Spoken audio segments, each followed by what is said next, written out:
At 63, I had just scattered my wife's ashes into the cold Atlantic when my phone suddenly buzzed. Her name appeared on the screen. My hands froze.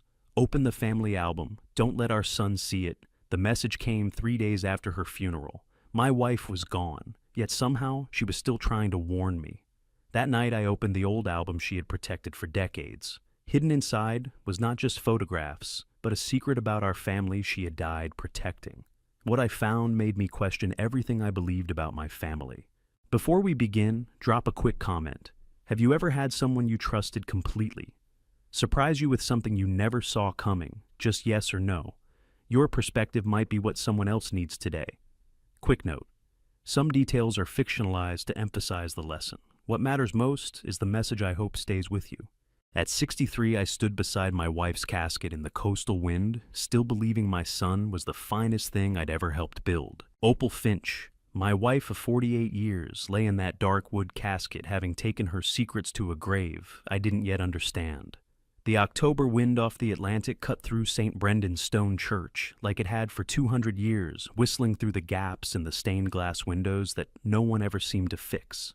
I held her gold pocket watch in my palm, the one she'd carried every day since we married, feeling its weight like an anchor. Remy Finch, 41, stood beside me in a tailored navy suit that cost more than my truck, his hand resting on my shoulder in what everyone would call comfort. His other hand stayed hidden beneath his overcoat, and I felt him shift his weight every 30 seconds, like a man with somewhere else to be. He checked his luxury watch even as the minister spoke about eternal rest. "She's at peace now, Dad," he whispered, leaning close enough that I could smell his expensive cologne. "She wouldn't want you standing here in the cold." I nodded because that's what you do when your son offers comfort at your wife's funeral. I didn't see his hidden hand typing beneath the coat. Didn't see the screen glow faintly against the dark fabric. Didn't see the message he sent while his thumb traced circles on my shoulder. It's done. Mildred Ramsey, 78 and silver-haired, watched my son from the third pew with eyes that cut like surgical steel. I'd known Mildred for 30 years, through the Harbor Watch Business Association, but I'd never seen her look at anyone the way she looked at Remy that morning. Her hands stayed folded in her lap, perfectly still, but her gaze never wavered. When I caught her eye, she gave me a single nod, no words, no smile, just that surgical precision that made me feel like I was being measured for something I didn't understand yet.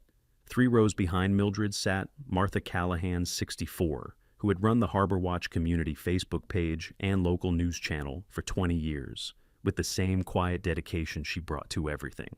She and Opal had been close friends since the 70s. She dabbed her eyes with a folded tissue and didn't look at Remy once. Chief Sayomara Delaney, 36 in her pressed uniform, stood at the back of the church like a sentinel. She'd grown up 3 streets over from our clock shop, and I'd fixed her father's pocket watch twice before he passed. Now she was Harbor Watch's police chief, and she stood with her hands clasped in front of her, watching the service with an expression I couldn't read. Whether she was protecting us or watching us, I couldn't say. The minister finished his prayer. People filed past the casket, touching the polished wood, whispering condolences I didn't hear. Remy shook hands, accepted hugs, performed grief like a man who'd studied the choreography. I stood there thinking, 48 years. How do you let go of 48 years in a single morning? You think you know your own son. You think 41 years of shared breakfasts and bedtime stories build a foundation you can trust. You think the boy who learned to tie his shoes at your workbench, who asked you to explain how every gear in a watch connects to every other gear, who called you every Sunday. Without fail, you think that boy grew into a man whose heart you can read like a familiar timepiece. I thought I knew Remy the way I knew the 1904 regulator clock in my shop window. Every tick, every rhythm, every small adjustment needed to keep it running true. I was wrong about both. By 11, the service ended. People scattered to their cars under a sky the color of old pewter. I sat alone in my Ford F-15, in the church parking lot, engine off, watching mourners depart through a windshield, fogging with my own breath. The pocket watch sat on the dashboard, its gold case catching what little light filtered through the October clouds. My phone buzzed. I almost ignored it, almost let it go to voicemail, like I'd let the last 40 calls go. All those kind people who meant well, but whose words I couldn't bear to hear yet. But something made me look. The screen showed a text message from Opal's number. The phone I'd personally deactivated 3 days ago. The phone I'd shut off with my own hands and locked in my nightstand drawer because I couldn't stand seeing her name light up my screen, knowing she'd never answer again. How does a woman who has passed send a text message 3 days after you watch them seal her casket? My hands shook as I opened it. The family album, bottom drawer of the Clockwork Shop. Don't let Remy see. I read it twice, 3 times. The words didn't change. My wife's phone, deactivated and locked away, had just sent me a message telling me to hide something from our son. I looked up through the fog glass. Remy stood at the church entrance, maybe 50 feet away, staring directly at my truck. Not at the church, not at the other mourners still lingering near their cars. At me. His face was completely unreadable, not grief, not concern, not even curiosity. Just that same blank expression I'd seen 100 times when he was calculating something, working through a problem in his head, like he used to work through math homework at the kitchen table. How long had he been standing there? How long had he been watching? The phone buzzed again. I gripped it so hard the case creaked, my eyes locked on my son through the windshield. He hadn't moved, hadn't blinked, just stood there in his expensive suit with his hands in his pockets, watching his father sit alone in a truck in a church parking lot, holding a phone that shouldn't be able to send messages from beyond the grave. I looked down at the second text. He's watching you right now. Drive straight to the shop. Don't stop. Don't let him follow you. There's a USB drive in the album. Everything you need to know is on it. I'm sorry I couldn't tell you while I was alive. I love you. Opal. The pocket watch on the dashboard ticked. The Atlantic wind rattled a truck.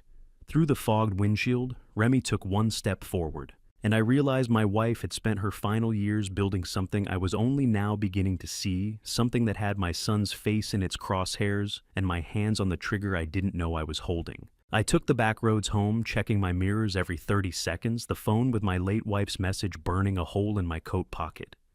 Remy's silhouette stayed in the church parking lot, watching until I turned the corner onto Harbor Road. The workshop smelled like linseed oil and metal shavings when I slipped through the back door, the familiar scent catching in my throat. 40 years I'd run this clock shop, and now every shadow felt wrong. I went straight to the bottom drawer of my parts cabinet, the one that stuck, unless you lifted while pulling. The purple linen photo album sat exactly where it always had, spine faded from sun that filtered through the east window every morning for a decade. I'd watched Opal page through it 100 times, her fingers tracing faces of relatives long gone, smiling at our wedding photos, like she was discovering them fresh. I opened it, expecting photographs. The center had been carved out with surgical precision, pages glued together in blocks, edges sealed with something that looked like bookbinding adhesive, creating a cavity maybe 3 inches deep. Inside that hollow, a black USB drive, a brass key on a tagged ring reading Warehouse 117, and a torn page with Opal's handwriting, "The people in these photographs no longer exist." My hands shook as I lifted the USB. She'd done this. My wife had spent months, maybe years, systematically destroying a family album to build a hiding place, gluing page after page, while I worked 10 feet away, oblivious.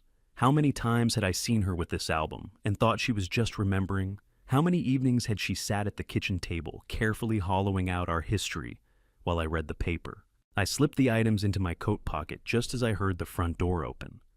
"Dad, you here?" Remy's voice carried the same warm concern it had at the church. I closed the album, slid it back shut the drawer. In the workshop, I called, keeping my voice steady. He appeared in the doorway with his own key already in his hand, the spare I'd given him years ago for emergencies. His eyes weren't on me. They cataloged the drawers, the shelves, the seams of the wall panels, like he was taking inventory of a stranger's estate. "I came to help pack things up," he said, stepping inside. "You shouldn't be alone in here right now." His gaze swept the room with the methodical precision of a man looking for something specific. That's when I saw it, white chalk dust on the hem of his navy trousers, stark against the dark fabric. Not dirt, not dust from kneeling at a grave. Chalk. The kind I used to mark measurements on metal before cutting. "I'm fine," I said. "Just needed to be around her things." He crossed the room, pulled me into a hug that smelled like cologne, and something else, anxiety maybe, or adrenaline. His hand patted my back 3 times, perfunctory. "Get some rest," he said, pulling back. "I'll check in this evening." He kissed my cheek the way he'd done since childhood and walked out. The front door chimed. Through the window, I watched him climb into his black Audi phone already at his ear before he'd even started the engine.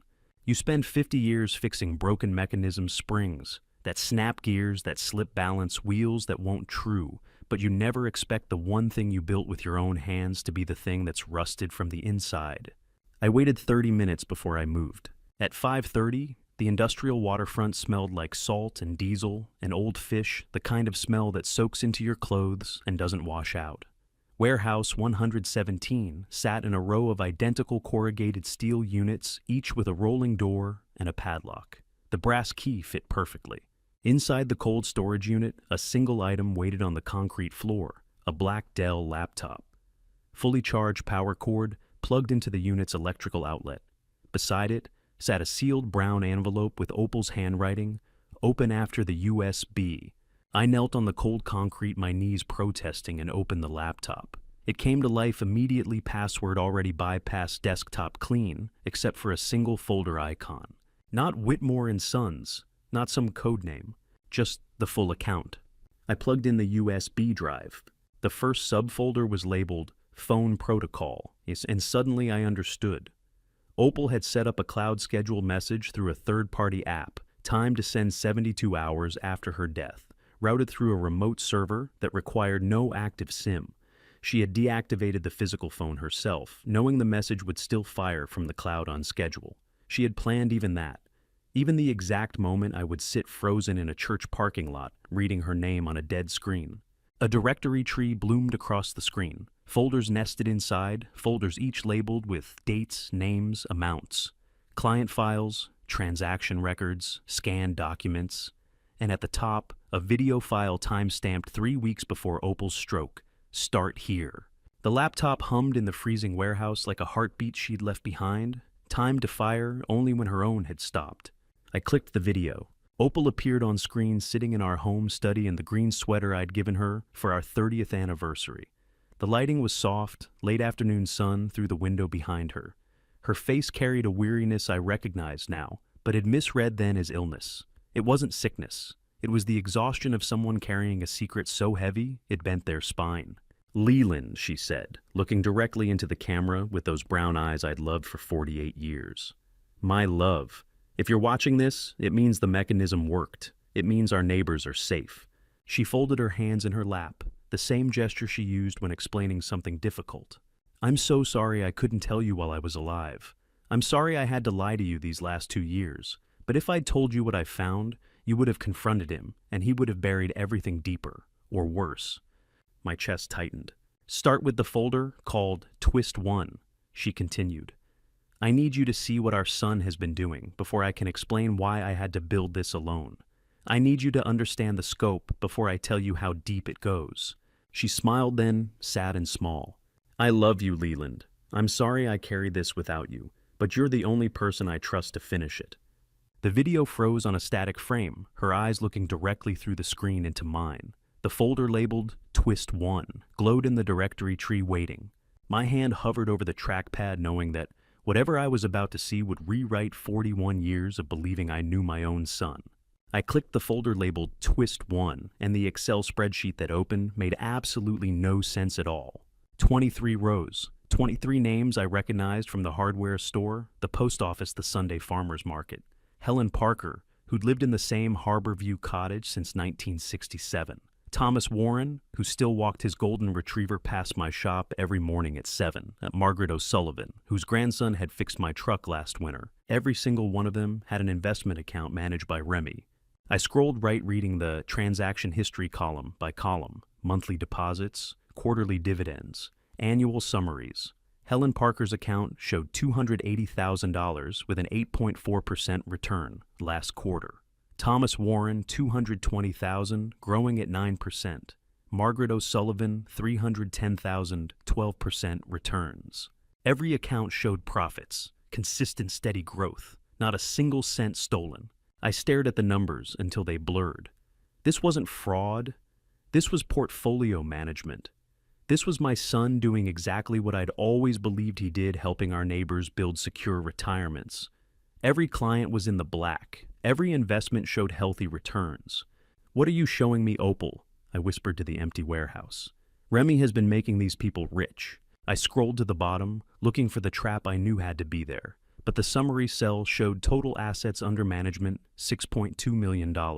Total client profits over 3 years, $740,000. Average annual return, 11.3%. These weren't victims. These were success stories. Relief flooded through me for exactly 14 seconds. Then Opal's video auto-resumed on the screen, her face appearing in a small window at the corner of the spreadsheet. "I know what you're thinking, my love," she said, and her expression held no relief at all, just that same bone-deep weariness. "You're thinking I made a mistake. You're thinking our son is innocent." She folded her hands, and I could see them trembling slightly. "Keep reading," she said. "Open Twist 2. The folder icon glowed at the bottom of the screen. My hand didn't want to move, didn't want to take away this one moment of hope that maybe I'd misunderstood. Maybe Remy was exactly who I'd always believed him to be. I clicked Twist 2. An audio file opened, and Opal's voice filled the warehouse, echoing off concrete and corrugated steel. "The interest payments aren't profits," she said, calm and methodical, like she was reading a grocery list. "They're bait. Every cent that Remy paid out to our neighbors, all $740,000, he borrowed from Marsden Sinclair's offshore credit line at 24% annual interest." My breath stopped. "The total borrowed amount is $15 million, she continued. "Marsden funded the entire operation through a Cayman Islands investment vehicle. The interest alone compounds to nearly $4 million over 3 years. I stood so fast the folding chair clattered against the concrete. The 12-page trust investment agreements that Remy had each client sign, the ones explaining how their profits worked, contain a clause on page 9, paragraph 4, subsection C. It makes them principal trustees of the underlying fund. That's a legal term, Edgar. It means when the fund defaults, they're not investors. They're guarantors. How do you process that? Your son didn't just rob your neighbors. He fed them just enough to make them trust the hook before he buried it in their hearts. The dummy LLC that holds all the debt is called Harbor Watch Coastal Residences. Opal's voice continued relentless. It's registered in Delaware with Remy and Marsden as managing directors. On November the first 30 days from when you're hearing this, they file Chapter 7 bankruptcy. The fund collapses. The debt transfers to the principal trustees. I couldn't breathe. Couldn't think past the numbers screaming in my head. 23 families, she said, and her voice finally cracked. 23 of our neighbors will wake up on November 2nd legally responsible for $15 million in defaulted offshore debt. The bankruptcy court will grant seizure orders within 72 hours, foreclosure sales within 30 days. The warehouse spun. Marsden Sinclair's development company gets first right of refusal on all foreclosed coastal properties. He'll buy every single parcel for 10 cents on the dollar. Helen Parker's Harbor Cottage, Thomas Warren's family land, Margaret O'Sullivan's 3 acres overlooking the bay, all of it. Prime coastal real estate that's been in these families for generations, sold at auction for fractions of market value because the owners will be drowning in debt they never knew they carried. I grabbed the laptop, fingers shaking so hard I nearly dropped it. "Is when Remy," Opal said, her voice steady again, surgical, receives a 15% finder's fee on the acquisitions. $2.1 million for delivering his own community to slaughter. The audio file ended. Silence filled the warehouse like a physical weight. My breath came out in visible clouds. The laptop's fan whirred. Somewhere outside, a gull cried over the harbor, where 23 families were about to lose everything they'd spent lifetimes building. 30 days, 1 month. And my son had engineered it all with the precision of a watchmaker building a time bomb. I opened the 3rd folder with hands that no longer felt like mine. High-resolution scans filled the screen. Legal documents, each one bearing official seals and notary stamps. Power of attorney. Co-guarantor agreement. Deed transfer authorization. Investment partnership letter. Every single one signed by me. My signature perfect down to the slight leftward hook on the capital L, the way the tail of the D always dropped below the line. Documents dated from 2 years ago, the exact week I'd been under anesthesia for emergency gallbladder surgery. The week I'd been unconscious for 7 hours, while my son sat in the hospital waiting room, telling nurses he'd stay, until I woke up, that he wouldn't leave his father's side. The screen's blue glow reflected off the warehouse walls as I stared at my own forged signature on papers that would make me look like the mastermind. That would make me the co-conspirator in destroying 23 families while I slept, dreaming nothing, trusting everything. The forensic handwriting analysis Opal had commissioned was meticulous, clinical, and absolutely damning. Every signature was mine, and none of them were. I scrolled through the scanned documents in the warehouse's dim light. Power of attorney granting Remy complete financial authority. Co-guarantor agreement binding me as primary backer for $12 million. Deed transfer moving my clock shop into a shell corporation. Authorization letter to Bank of Maine releasing account access to third parties. Opal's forensic report sat in a subfolder commissioned from a Boston handwriting expert. The conclusion appeared in bold. All 4 signatures demonstrate advanced forgery techniques. Authentic pressure patterns absent. Documents created February 2021. February 2021. Opal's handwritten margin note, exact week of your gallbladder surgery. You were unconscious. 7 hours on an operating table. 7 hours while Remy sat in the waiting room, holding my hand, before they wheeled me away promising he'd be there when I woke. He had been there, smiling, bringing water, adjusting pillows. He'd waited until I was unconscious and helpless to forge documents that would destroy me. She knew this all along, I whispered. That's why she built the USB, not just to expose him to save me.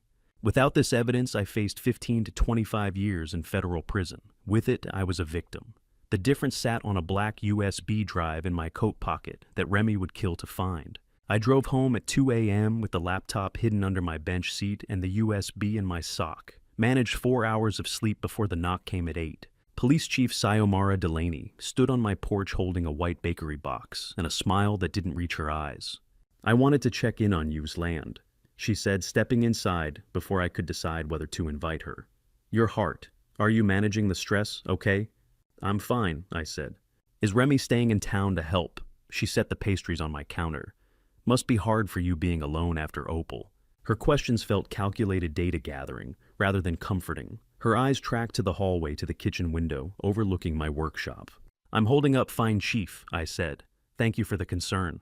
Her phone buzzed on the counter. She reached for it quickly, but my clockmaker's eyes, trained to catch the smallest gear movements, caught the caller ID before she flipped it face down. JW. The initials meant nothing to me then. The FBI would later show me Remy's encrypted contact list, every name replaced with 2 letters. Every identity buried behind initials only he and Sayomara would recognize. JW was Remy. It had always been Remy. She smiled, tucked the phone away, and stood. If you need anything, she said, heading for the door, the department is here for you. You think you can trust your local police chief to protect you from a criminal. You don't expect her to be sitting in your kitchen eating your pastries while texting the criminal who's destroying your community. 30 minutes after Sayomara left, Remy walked into my clock shop using his own key. Dad, I can stay here a few days, he said, setting his briefcase on my workbench. Help you manage the books. You shouldn't be dealing with business right now. His mouth said concern. His eyes said something else. They scanned the workshop with systematic precision, shelf seams, wall panel edges, floor plank gaps. He was cataloging, auditing, looking for something specific. I appreciate that, son, I said. But I've been running this shop 50 years. The books can wait. You sure? He crossed to the window. I don't mind staying. When he turned back, I saw it again. The same chalk dust on his trouser hem, but fresher now than at the funeral. He had been inside the compartments a second time. He moved through my workshop like a man surveying land he was planning to foreclose on, measuring every corner, calculating every asset, deciding what was worth keeping and what could be demolished. Get some rest, he said finally, crossing to kiss my cheek. I'll check in this evening. His lips were cold. I stood very still after he left, listening to 200 clocks tick in synchronized chorus, staring at the faint white chalk residue his shoes had tracked across my floor. The tracks led from the front door straight to the antique grandfather clock cabinet. Not to my workbench, not to my office, not to the filing cabinets. To the grandfather clock. The one my father Harold built in 1957. The one he'd constructed with hidden compartments in the base, framing sealed behind panels requiring specific pressure points to open. The one he'd told me about once, 2 weeks before his stroke, making me promise never to open it until I understood why. I'd never opened it, Never understood. Forgot about it for 40 years while I ran the shop and raised a son and loved a wife who died keeping secrets. But Remy hadn't forgotten. He'd been here before the funeral, maybe during it, forcing entry into compartments I'd left sealed for 6 decades. There was only one way he could have known the compartment existed: Sinclair. Marsden Sinclair's father had known Harold personally, had been in this shop, had watched my father work. Whatever Mihai Vance had seen or been told, he had passed it to his son, and his son had filed it away for decades, waiting for the moment it would be useful, searching for something my father had hidden. Something Remy was hunting with the same cold precision he'd used to hunt our neighbors, forge my signature, while I lay unconscious and coordinate with the police chief who was supposed to protect us. I knelt at the grandfather clock's base, running my fingers along carved oak panels, feeling for the pressure points my father had shown me once so long ago. The first panel clicked open. White chalk dust covered the inside edges. Fresh, recent. Remy had been here. But whatever my father had hidden, whatever Remy had been searching for, was still there, waiting in the dark. Inside the grandfather clock's hidden compartment beneath fresh chalk dust, I found nothing but empty space where something had once been. Whatever Harold had hidden there, it was gone, either taken by Remy or removed by my father decades ago, for reasons I'd never know. I closed the panel and left the mystery sealed. I drove to Mildred Ramsey's house on nothing but the memory of her eyes at the funeral, the way she'd watched my son, like a woman cataloging evidence for a case she'd been building in silence. Her Victorian home on Harbor View Street sat 3 blocks from the water, painted dove gray with white trim and flower boxes that still held October mums, despite the coastal wind. She answered the door before I finished climbing the porch steps like she'd been watching through lace curtains. "I've been waiting for you to come, Leland," she said, stepping aside to let me in. "Opal said you would eventually. She said you'd know who to trust when the time came." The living room smelled like Earl Grey tea and furniture polish. She poured from a china pot into cups that looked older than both of us, then sat across from me in a wingback chair that had probably witnessed 70 years of harbor storms through those tall windows. I was chief forensic accountant for Maine Trust Bank before retiring. She said, her voice steady and clinical. 13 years retired now. I spent 32 years tracking money that people tried very hard to hide. She set her teacup down with a soft clink. Opal walked into my home 18 months ago with property records that didn't add up, tax assessments that had been quietly amended, trust agreements filed with the county clerk that contained language she'd never seen in standard estate planning documents. I set down my own cup before my shaking hands spilled it. She asked me to audit the contracts, Mildred continued. Not officially, I have no legal standing anymore, but she needed someone who understood complex financial instruments. Someone who could read 12 pages of legal language and find the trap hidden in paragraph 4, subsection C. She stood cross to an antique secretary desk and opened a hidden panel I wouldn't have known existed. Inside sat a wall safe. She spun the combination from memory and pulled out a thick manila envelope. 23 contracts, she said, sliding it across the coffee table. Every name on them a neighbor of ours. I spent over a year documenting every fraudulent clause, every liability transfer, every trap your son buried in language designed to look like standard investment agreements. I sat in her Victorian parlor drinking tea from porcelain cups, older than Remy, realizing my wife had spent her final year building an army I didn't know existed one retired accountant at a time. "Why didn't you go to the police?" I asked. "With what standing?" She folded her hands in her lap. "I'm a retired accountant with no official capacity. The victims don't even know they're victims yet. They think they're making money.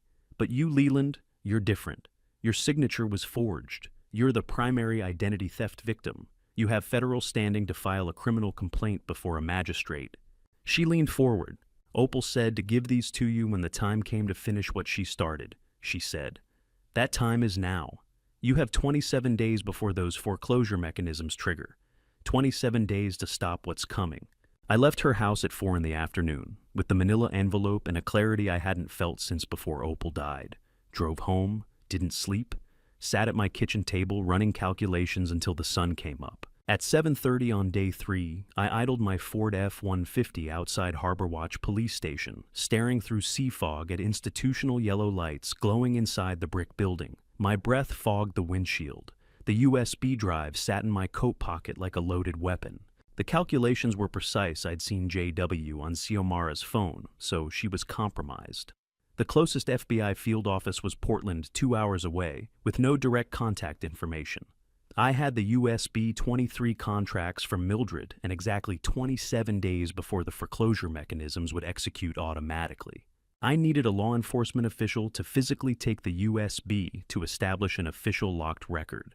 Needed to make a direct line to federal authorities while documenting everything in a way that couldn't be erased. Opal's video had been explicit. The USB possessed an internal self-defense protocol.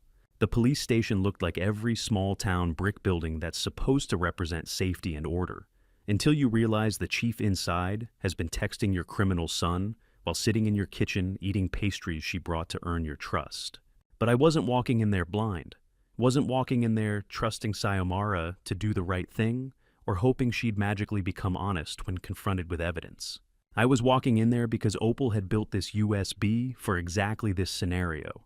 Had recorded her video knowing I'd eventually be sitting in a truck outside a corrupted police station, trying to decide whether to trust a system that had already failed. She didn't leave me a weapon and expect me to be afraid to use it, I whispered to the fogged windshield. She left me a weapon and expected me to walk into the room and let it do its job. I gripped the USB through my coat pocket. 27 days. Xiomara is compromised, but Opal built this trigger for exactly this moment. I'd repaired clocks for 50 years. I knew the difference between a mechanism that was broken and one that was waiting to be triggered. I knew how to recognize a trap that had been designed not to catch you, but to catch the person who thought they were catching you. I cut the engine, slipped the USB deep into my coat, and walked firmly across the parking lot toward the heavy glass doors. I wasn't walking in there out of naive trust. I was walking in there as an active chess player executing Opal's blueprint, fully aware I was entering a trap, but counting on the trap to spring in the opposite direction from what my son expected. I pushed through the door into the institutional warmth of the station, the USB drive a cold weight in my coat pocket, knowing that in the next 15 minutes, either Opal's mechanism would fire exactly as she'd designed it, or I'd just handed my son the only weapon I had left. Xiomara looked up from her desk, and the smile she gave me was the kind people wear when they think they've already won. The conference room door locked from the outside, with a deadbolt click so final it could have been a casket sealing shut. Xiomara had been professional right up until that moment. Led me into the small conference room with its frosted glass window and metal table bolted to the floor. Listened intently as I explained I had evidence of fraud. Took detailed notes on a yellow legal pad. Asked careful questions about dates and amounts. Then I'd placed the black USB drive on the table between us.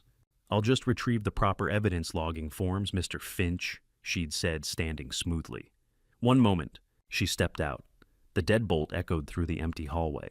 I sat very still, counting my heartbeats, listening to the station's sounds through thin walls. Radio chatter, a phone ringing, someone making coffee in the break room. 15 minutes later, the lock turned. Marsden Sinclair walked in first. 58 and polished as his yacht's teak deck, he moved into that conference room like a man who owned the building, never acknowledging that my father had saved his father's life 40 years before he tried to destroy mine. Behind him came Quentin Webb, 54, in a slate-gray suit, worth more than most cars, carrying his leather briefcase like a weapon he'd practiced wielding in 100 corporate war rooms, just like this one. Webb was Sinclair's personal attorney, and I would learn later already retained by Remy as criminal defense counsel the moment the live stream went public. Then Remy stepped through the door. Our eyes met for exactly 2 seconds. His face showed nothing. Not guilt, not anger, not even curiosity. Just the blank professional mask of a man conducting business. Sinclair sat across from me, sliding a fresh stack of documents across the metal table. The paper made a whisper-soft sound that filled the small room. "Mr. Finch," he said, his voice carrying the smooth cadence of a man who'd spent decades negotiating deals. "The USB device you brought in is being digitally wiped as we speak. There's nothing left for you to fight with. The alternative is a multi-million-dollar fraud indictment bearing your signature. Your son has been exceptionally thorough." Webb opened his briefcase, extracted a pen, set it precisely parallel to the document stack. "Asset transfer documents," Sinclair continued. "Sign them. The clock shop, your retirement, accounts the small property holdings. Everything transfers to a trust that will manage your affairs while you adjust to recent events. This ends quietly. You live out your remaining years without criminal prosecution. Remy slid the pen toward me, across the cold metal table, the same motion he'd used 1,000 times as a child, asking me to sign permission slips for field trips and summer camps. This time, he was asking me to sign away my freedom. "I'm not signing anything," I said, keeping my voice steady. "And neither is the USB." Sinclair's smile didn't reach his eyes. "The USB is being erased, Mr. Finch. Chief Delaney is executing a standard digital wipe at the main terminal as we speak. Whatever your late wife compiled, it's being reduced to random zeros and He stopped. Through the frosted glass, I could see Xiomara at the main tech terminal, the USB plugged into the left port. Her hand moved across the keyboard. The monitor visible through the glass flashed black for 3 seconds. Then bold white text filled the screen large enough to read even through the frosted barrier. Evidence protocol activated. Xiomara leaned closer to the screen, her body language shifting from confident to confused to alarmed in the span of a heartbeat. Her hand moved to the keyboard again, typing frantically. The monitor split into 4 quadrants. Top left live video feed of this conference room. I could see myself sitting at the table, Sinclair across from me, Remy standing by the door. Top right, scrolling text, listing 23 names each with contract details. Bottom left, bank transaction records. Bottom right, a view counter. 7 views, 40 views, 200 views. Below the quadrants, white text, streaming to Facebook/Martha Callahan, YouTube/Martha Callahan, FBI Boston Field Office, Maine Attorney General, Portland Press Herald. The view counter didn't climb, it exploded. 1,400, 3,200, 7,800. Harbor Watch had a population of 3,200. Every single person in town was watching Martha Callahan's live stream of their police chief standing frozen at a terminal while real-time evidence of fraud scrolled across their screens. Marsden Sinclair stood so fast his chair crashed backward. "Kill the power!" he screamed at Xiomara through the glass. "Disconnect the network. Pull every cable out of that machine." Xiomara yanked the Ethernet cable. The stream didn't stop. She pulled the power cord. The screen stayed lit. The USB had its own embedded cellular connection, bypassing every local network and firewall the station possessed. Remy's hands started shaking. He stared at the monitor at the view counter, climbing past 12,000, watching his mother's profile picture in the corner of the stream, the photograph I'd taken of her on our 35th anniversary. Martha Callahan was trending in a town that had just buried Opal Finch. Webb grabbed his briefcase, already moving toward the door. We need to... Sinclair couldn't finish a sentence watching the numbers climb. "How is it?" "Facial recognition," I said quietly. All 3 of them turned to look at me. "The USB's Python script. It detected your faces through the terminal camera, all 3 of you. That's what triggered the broadcast protocol. A cybersecurity contact of Dr. Gallagher's built it, designed through his introduction, though he never knew its full purpose." I stood slowly, my legs steadier than I'd expected. "My wife spent 18 months building a bomb," I said. "You just volunteered to set it off." In the distance cutting through the morning harbor, fog federal sirens began wailing. Not 1, not 2. 3 distinct vehicles, maybe 4, coming fast from the direction of the coast road. Through the frosted glass, I watched Xiomara yank more cables in pure panic. While the view counter hit 15,000 and kept climbing, the stream was regional, now spreading through coastal Maine like wildfire. News stations would pick it up within minutes. The evidence was public, permanent, irreversible. Remy's face had drained of color. He finally understood what I'd known walking through that station door his mother had outplayed him from, beyond the grave, using his own arrogance as the trigger mechanism. The sirens were close enough now to distinguish individual vehicles. 4 of them, maybe 5, coming fast. And we were all still locked in a conference room with a view counter climbing toward 20,000, while Opal's evidence streamed to every screen in 3 counties. The conference room door didn't open. It exploded inward as 3 tactical agents in body armor swept through with FBI Special Agent Diane Kowalski leading the breach. 47, all tactical efficiency and no wasted motion, she moved through that doorway like she'd been waiting months for exactly this moment. Later, I learned she had been. "Mr. Finch," she said, extending a hand to help me stand. "You're free to go. These gentlemen are being held for field interrogation." Remy stood against the far wall, Hand's visible face completely blank. Sinclair had Webb whispering urgently in his ear, already building whatever legal fortress they'd need. Xiomara Delaney, Kowalski said into her radio, leading me into the hallway. Badge and service equipment confiscated. Emergency administrative suspension effective immediately. I watched through the main room's window as 2 agents removed Xiomara's equipment from her desk. She didn't resist, just stood there with that same professional mask she'd worn bringing pastries to my kitchen. Kowalski walked me toward the station exit, her hand light on my elbow. Whoever engineered that USB drive just saved us months of grand jury work, she said. We've been tracking Sinclair's offshore shell entities for 8 months. Federal wire fraud, RICO conspiracy, elder financial exploitation across state lines.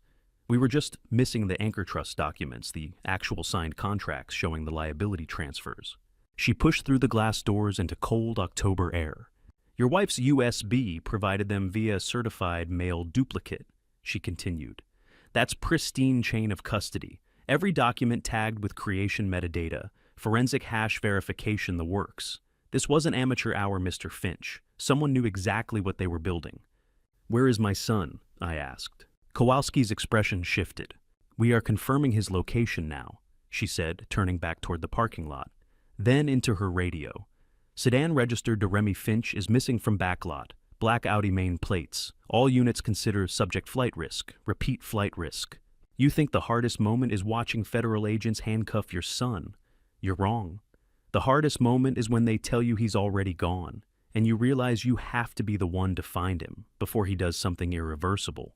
Sinclair keeps his yacht at the old industrial pier, I said. If Remy's running, that's where he'll go. Kowalski's eyes sharpened. She reached for her radio again, already coordinating tactical units for harbor perimeter. I didn't wait for her response. Slipped out the station side door while she was calling positions to her team, her voice fading behind me as I moved toward the waterfront access road. I didn't run. Couldn't run. 63 years old with a heart that had needed surgery 2 years ago doesn't leave much room for sprinting, but I walked fast measured pace following the 400-meter harbor pathway that wound through industrial warehouses toward the old commercial pier. Dense morning fog had rolled in off the Atlantic, dropping visibility to less than 20 meters. The world became white murk and distant sounds. Wooden handrails wet with condensation under my grip. Marine diesel thick in the air, mixing with salt and rotting kelp. Commercial foghorns moaning somewhere in the invisible distance. I paused twice to steady my breathing hand, pressed against damp wooden pilings, feeling my pulse hammer against my ribs. Every step on that fog-soaked pier burned in my chest, not from the cold Atlantic air, but from the knowledge that I was 63 years old, chasing a ghost through the mist. And if I didn't reach that yacht in time, the ghost might be my son's future. The harbor crown materialized through the white like a dream turning solid. High-end yacht, 42 feet. Teak deck gleaming even through the fog. Deck lights cutting yellow circles in the murk. Diesel engines idling heavy, that low industrial pulse you feel in your bones before you hear it. Remy's Audi sat 20 meters back in the gravel lot. Driver's door still open, engine running. I moved closer to the yacht's aft deck, my shoes making no sound on the wet planks. Then I heard them. Voices from the main cabin, muffled by walls and fog, but unmistakable. Remy's voice high and desperate words unclear, but tones screaming. Sinclair's low, furious roar cutting through deeper threatening. Violent argument, something crashing, more shouting, then sudden absolute silence. The kind of silence that fills the space where sound used to be, where your brain keeps expecting the next word, the next crash, and gets nothing. Then a single sharp sound cut through the fog, absorbed almost instantly by the mist and the lap of water against pilings as if the harbor wanted to swallow what had just happened. The sound punched through the white air and died almost instantly, swallowed by mist and water. No echo. Just that single crack, and then the gentle lap of harbor water against pilings, indifferent, as it always was, to what happened above. I stood 3 meters from the aft deck in the white murk, my pulse roaring in my ears, knowing that in the cabin beyond that teak door, someone was dead and my son was holding the weapon. The only question was whether he'd fired it in cold calculation or desperate self-defense. The yacht's deck lights kept cutting their yellow circles through fog. The engines kept their steady diesel throb.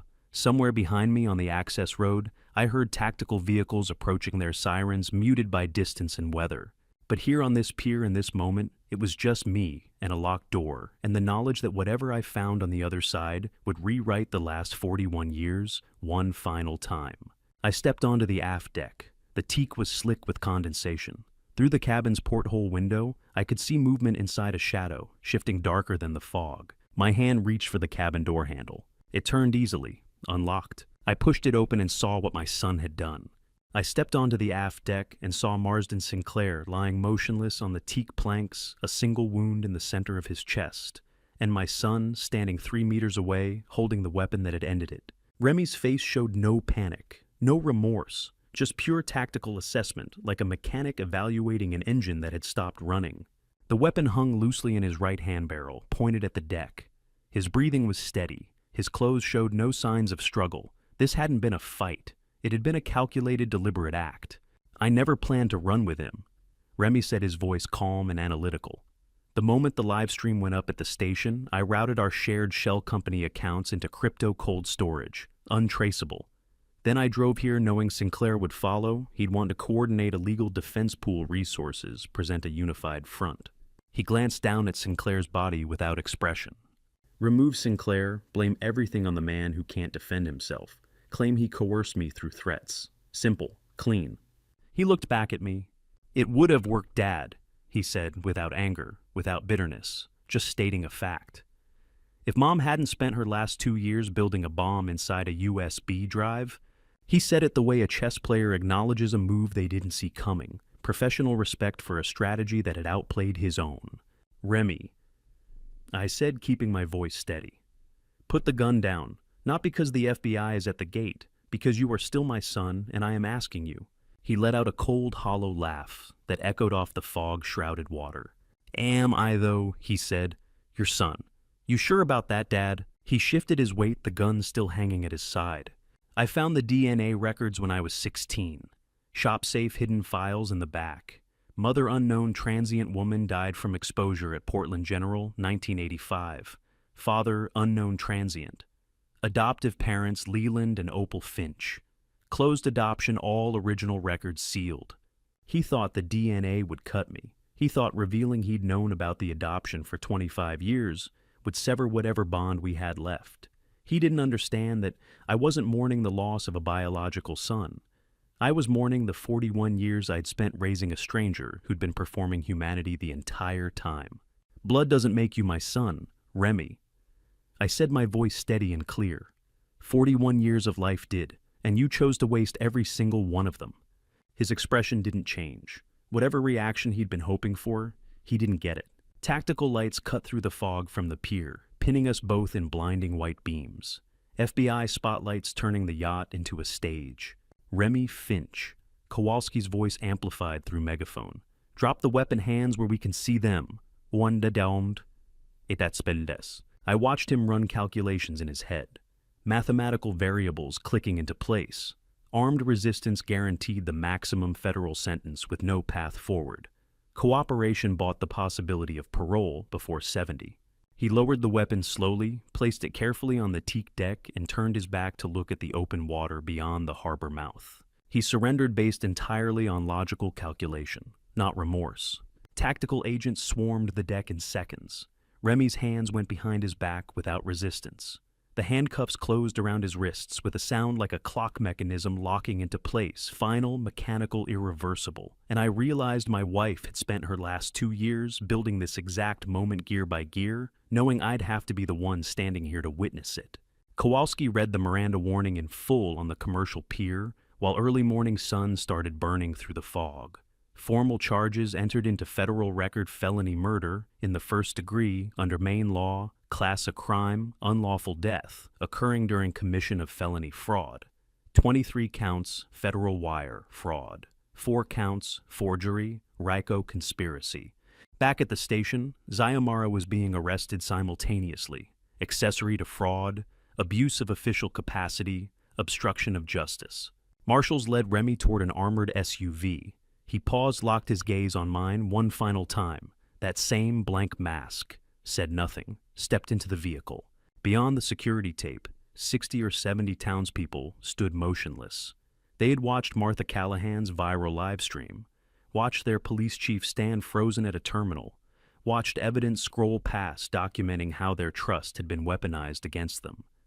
Helen Gidley, 74, a widow whose husband had built their coastal cottage with his own hands 40 years ago, approached with trembling hands and eyes that had watched the stream reveal everything she'd trusted the Finch name to protect. "It's a Leland," she said, her voice shaking. "Did we lose our homes? Did that boy take everything from us?" I looked directly at her. "Not if I can help it," I said. "I promise you, Helen, not if I can help it." But even as I said it, I knew the truth. The criminal case was won. Remy would spend decades in federal prison. Sinclair was dead. Xiomara would lose her badge and likely see prison time herself. But the 23 trust agreements were still active legal instruments, still ticking toward foreclosure, still carrying that automated execution date built into their digital infrastructure.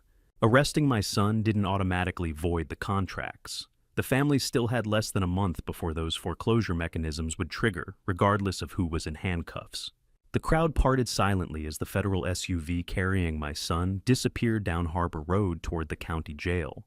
I stood on that cold pier surrounded by 60 neighbors whose homes were still counting down to seizure. Kowalski approached, her face grim.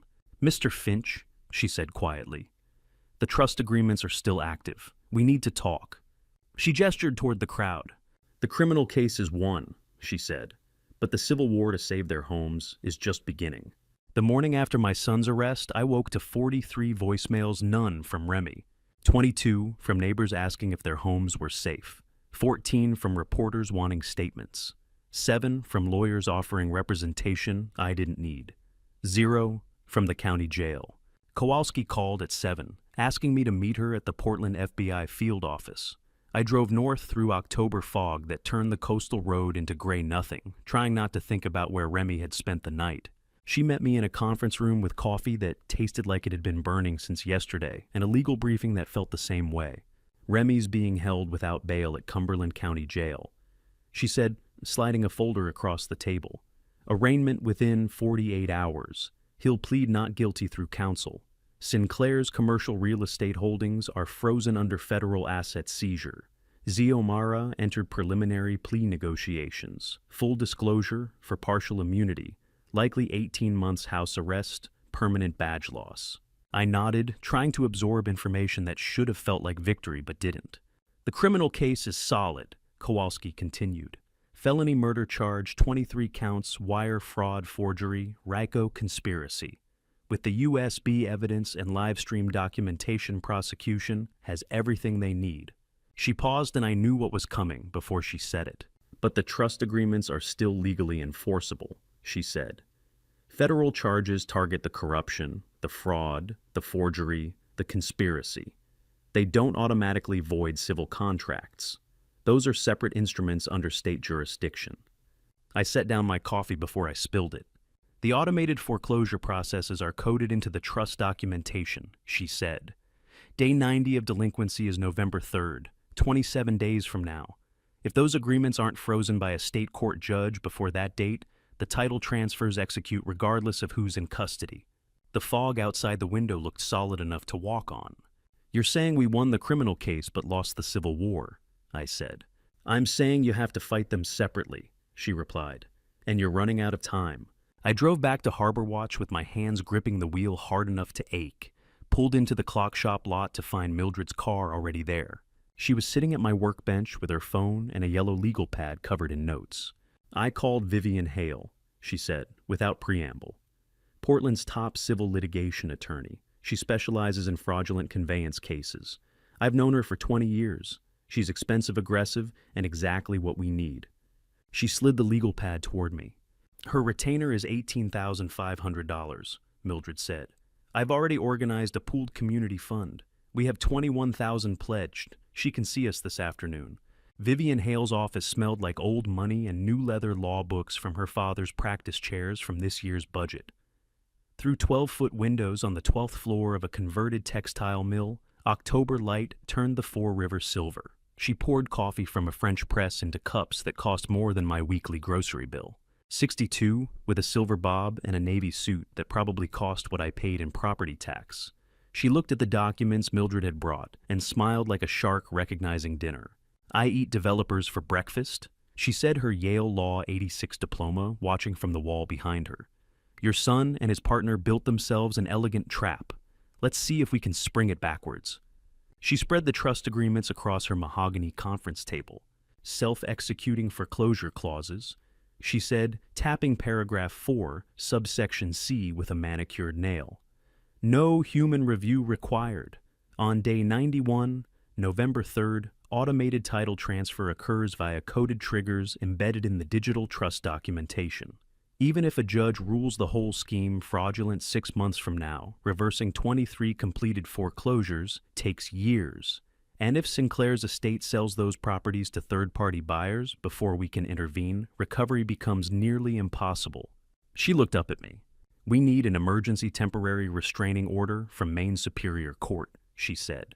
Freeze all 23 agreements pending fraud investigation. But emergency hearings require emergency filings, and the judicial calendar is backed up 3 weeks. We have one shot file by 5 p.m. this Friday to get an emergency slot. Miss that deadline, we're looking at regular scheduling that puts us past November 3rd. She pulled out a timeline on graph paper. Today is Tuesday, October 10th. We have 4 days to build an 847-page motion with 23 individual fraud exhibits, forensic accounting analysis, and legal arguments that will convince a Superior Court judge to grant extraordinary relief. Mildred opened her briefcase. And I have the forensic accounting, she said. Opal's complete audit trail. Every fraudulent transfer documented. Hale smiled. Then let's get to work. The next 4 days blurred into fluorescent-lit war room sessions that turned night into day. My hands cramped from highlighting contracts.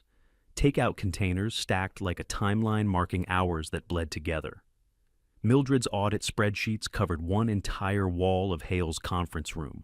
Yet my phone buzzed on day 2. Kowalski. Arraignment tomorrow, 9 a.m., he pled not guilty. I set it face down and kept reading. Hale's paralegal printed exhibits until the copier overheated. We cross-referenced trust clauses against Maine statute, built causation chains showing how each signature was forged during my surgical anesthesia, documented Opal's investigation timeline, proving she'd discovered the fraud 18 months before her death. At 4:47 p.m. on Friday, October 13th, Hale's paralegal loaded the 847-page motion into a wheeled cart and sprinted 6 blocks to Cumberland County Superior Court. Hale and I watched from her office window as the paralegal disappeared around the corner toward the courthouse. And my phone buzzed at 4:53. As filed, the paralegal texted, "Clerk stamp 4:53 p.m., 7 minutes to spare." Hale poured us both whiskey from a crystal decanter. Now we wait, she said. Judge reviews the emergency motion, decides whether to grant a hearing. If yes, we get our day in court. If no, 23 families lose everything in 27 days.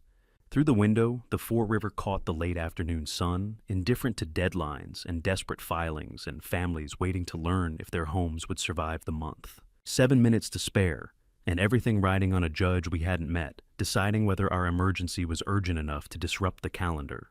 The judge granted the emergency hearing for Monday morning, 3 days after we filed. The bailiff called my name, and I walked past 23 families who'd mortgaged their futures on my ability to tell the truth. Helen Gidley sat in the front row, hands folded in her lap like she was praying. Thomas Warren stood against the back wall because all the seats were taken. Every face I'd known for decades watching me walk to the witness stand in Maine Superior Court. Judge Margaret Collins, 61, and appointed in 2015, with a reputation for reading every exhibit personally, looked down from the bench with eyes that had seen 1,000 fraud cases and weren't impressed by anyone's story until the evidence backed it up. Vivian Hale led me through the timeline with surgical precision, the hospitalization, the gallbladder surgery, 7 hours under anesthesia, the documents bearing my signature dated to that exact week. Quentin Webb, 58, in a Brooks Brothers suit that screamed Boston money, rose for cross-examination with a smile that didn't reach his eyes. His accent carried that particular condescension that comes from Ivy League law schools and corner offices. "Mr. Finch," he said, adjusting his glasses. "You're 63 years old, correct?" "Yes." And you underwent major surgery 2 years ago. Significant trauma, medications, recovery period. Gallbladder removal, I said. Standard procedure. At 63, recovering from surgery, isn't it possible you simply misunderstood what you found? He gestured to the evidence table. These are complex financial instruments, trust agreements, offshore accounting. Perhaps you saw signatures and assumed, I can tell a counterfeit Swiss movement from genuine by sound alone, I said, keeping my voice steady. Spent 50 years listening to the difference between authentic mechanisms and forgeries. My signature is no different. I know what I wrote and what I didn't. Webb opened his mouth to continue, but Judge Collins raised a hand. I've read the forensic handwriting analysis, she said. Boston expert. $1,800 report. Mr. Finch's testimony is corroborated by professional documentation.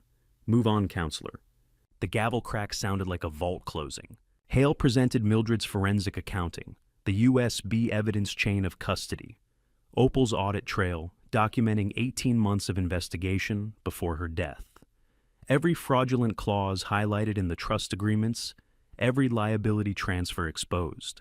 Webb argued that freezing the foreclosures would damage Sinclair's estate creditors, that the emergency motion was premature, that civil remedies existed without court intervention.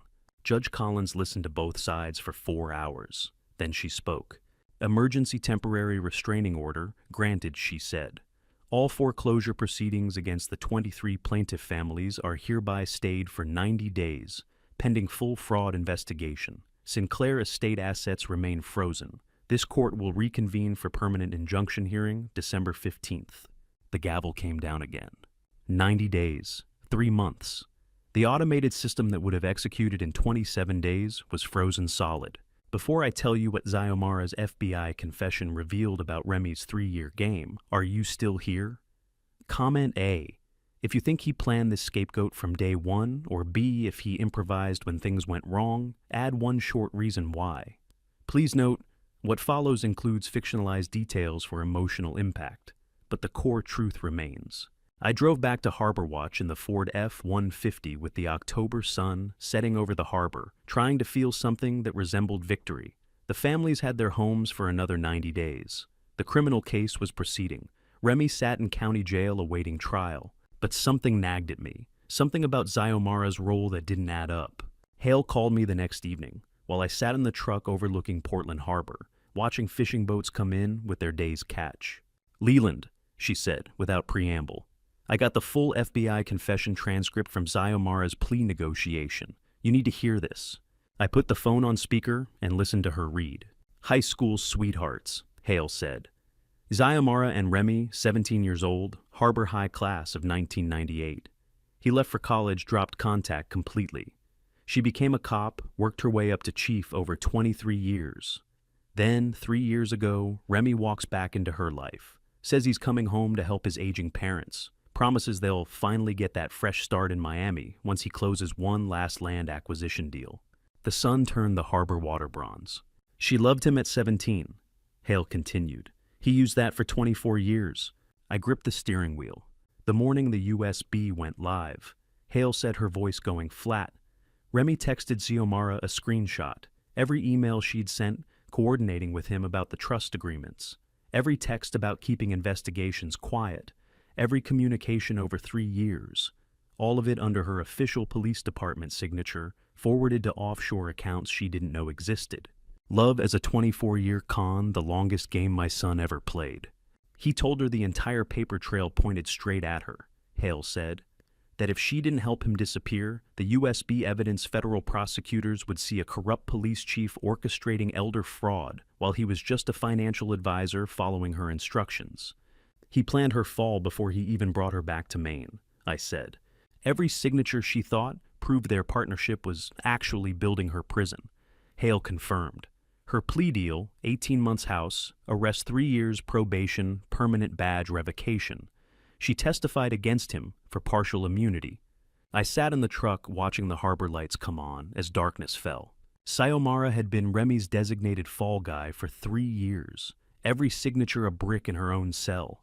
Every email a piece of evidence against her if things went wrong. If he'd used a police chief that methodically burning her the second she became a liability, What did he plan for me? The USB drive sat in my glove compartment, the same one Opal had hidden in the hollowed-out album.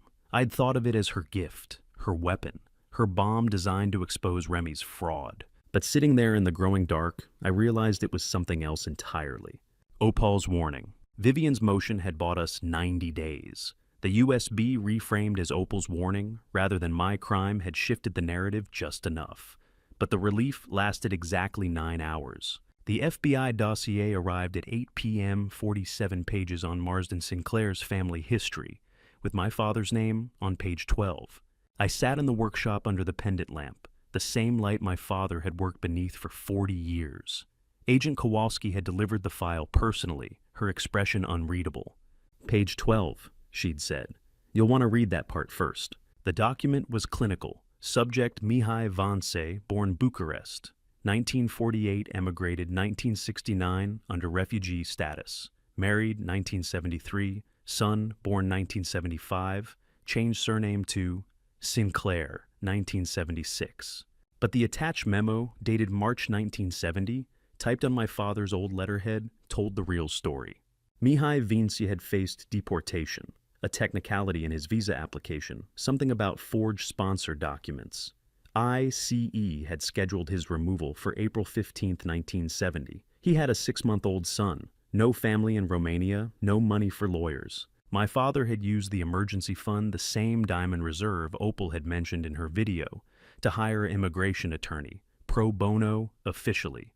The attorney's retainer, $8,500, the equivalent of $65,000 today. There was a handwritten note paperclipped to the memo, my father's fountain pen script. Some debts cannot be repaid. This is a gift, not a loan. Build a good life, Mihai. That's payment enough. Mihai Vance became Marsden Sinclair's father, built a modest accounting practice in South Portland, died in 2019, according to the dossier. I called Mildred. She answered on the first ring. You've read it, she said. Sinclair's father, I said. My father saved his entire family. There's more, Mildred said. Page 34. We found Mihai's diaries in Sinclair's yacht safe. He knew. I flipped ahead. The FBI had photographed diary entries Mihai's cramped handwriting, dated September 2018, 1 year before his death. I told Marsden today about Harold Finch, how he saved us when no one else would, how we would have been deported, how his mother and I would have been separated from him. Marsden said nothing, just nodded. I don't think he understood what I was trying to tell him, that gratitude matters, that some men are simply good. But Sinclair had understood. The next page showed a photocopy of that same diary entry this time, with a handwritten note in the margin. Sinclair's handwriting unmistakable. Gratitude is genetic defect of the week. 2 generations of kindness erased by a margin note. My father had given Sinclair's family a future, expected nothing, received nothing. And Sinclair had discovered this debt, this historical act of pure generosity and chosen betrayal anyway. Not in spite of what he knew, because of it. He kept the diary. I said, my voice hollow. He kept the proof of what my father did, and he destroyed us anyway. Sociopathy doesn't negate memory, Mildred said quietly. It negates conscience. He remembered. He just didn't care. I set the dossier down. My hands were shaking. Remy's arraignment is tomorrow morning, I said. 9 a.m. I know, Mildred said. I'll be there. The courtroom was smaller than I'd expected. Federal District Court, Portland, Day 11.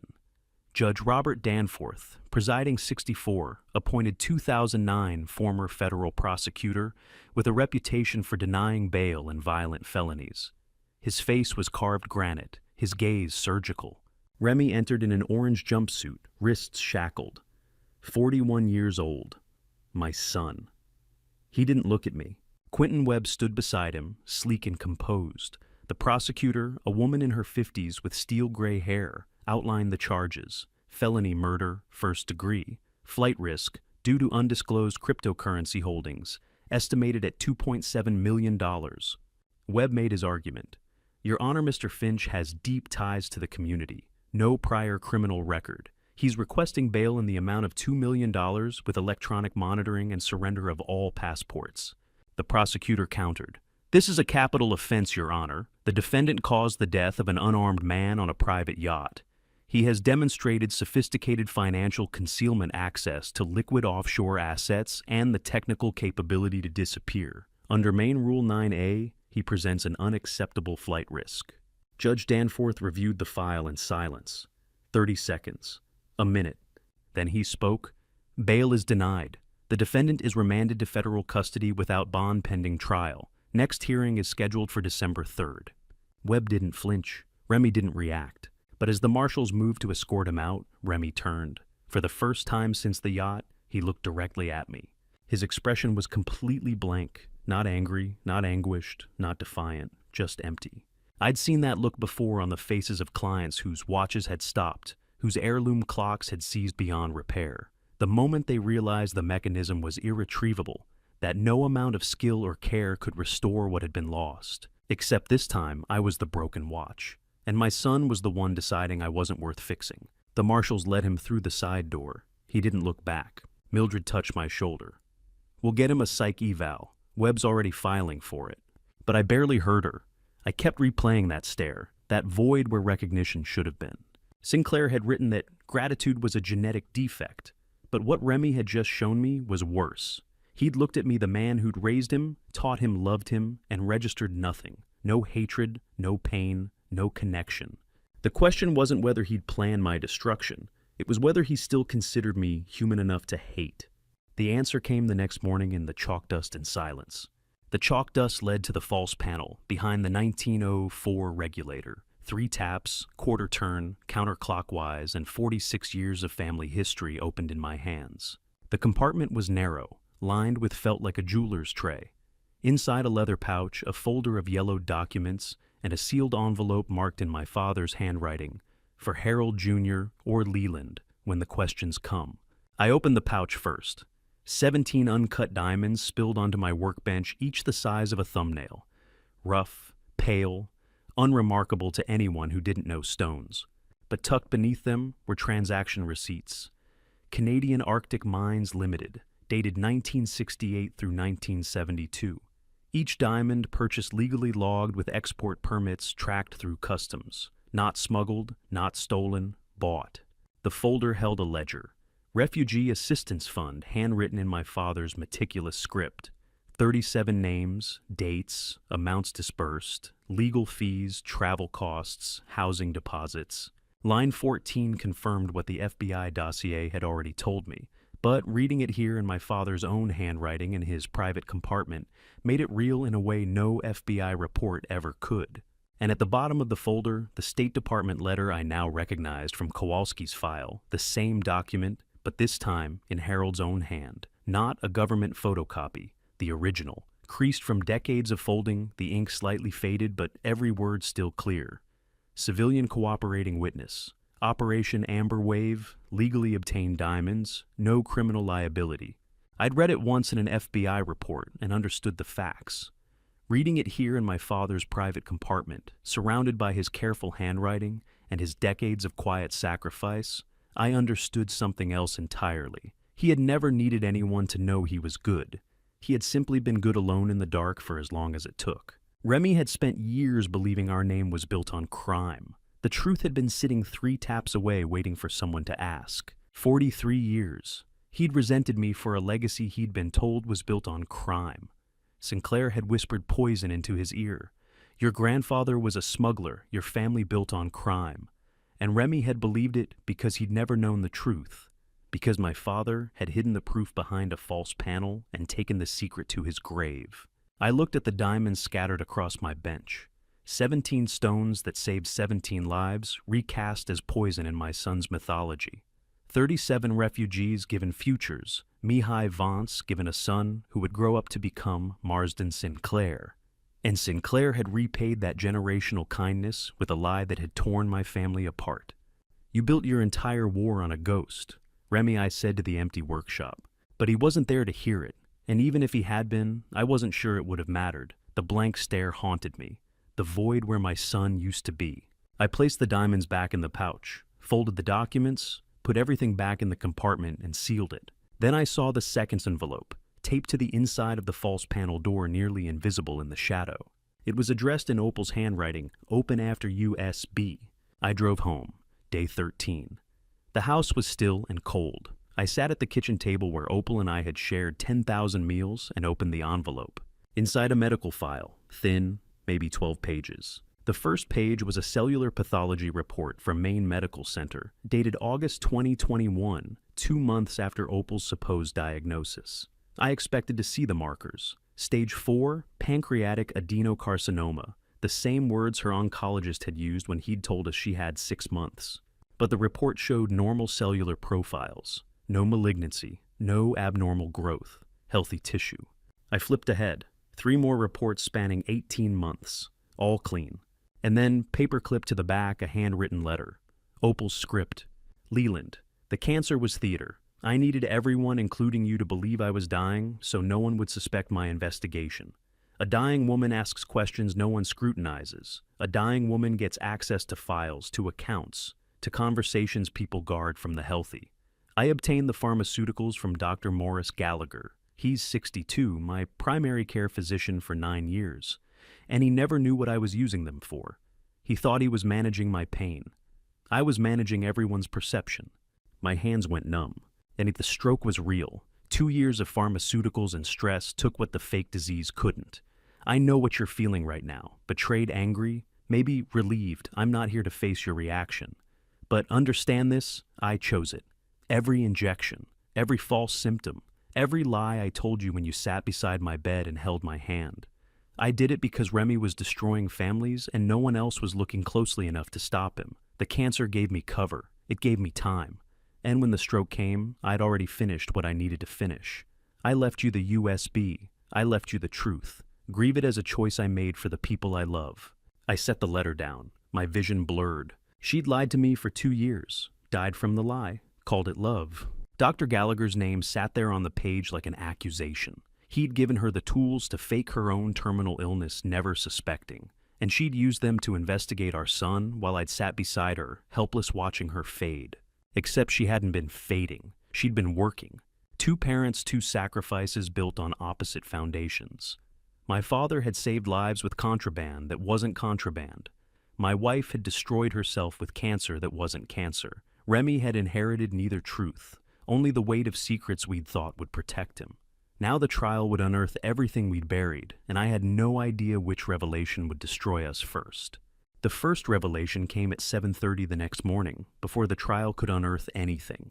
I walked into Dr. Morris Gallagher's clinic with Opal's fabricated oncology file, and one question, did you know she was dying for real?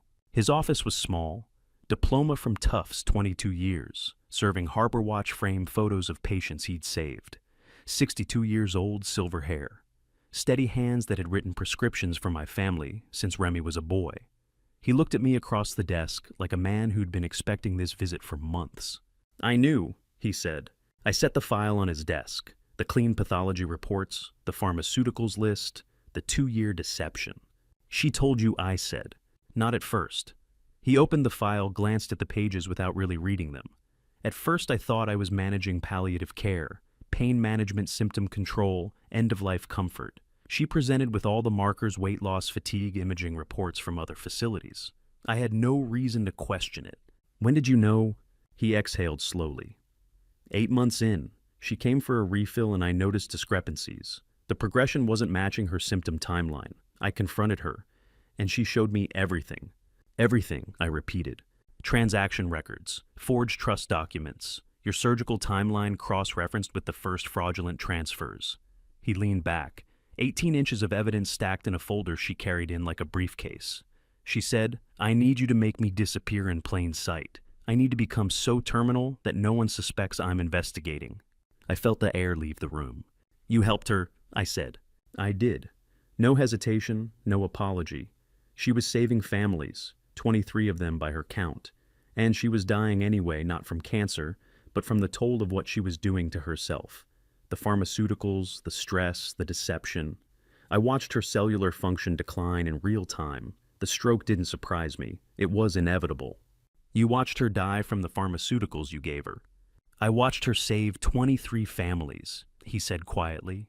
She made her choice. I made mine. The anger I'd carried into his office dissolved into something heavier. Shared grief. Complicity in a sacrifice I'd never been allowed to consent to. The medical board, I said. I surrendered my license voluntarily 2 weeks ago. The FBI contacted me during their investigation. They'd pulled pharmacy records from Opal's medical file as part of the asset fraud case. I told them everything before they could ask twice. 2-year suspension, $50,000 fine, no criminal charges mitigating intent they called it, helping a patient protect her community. He opened his desk drawer and pulled out a small USB drive, bone gray, the color of ash, the color of truth that burns everything clean.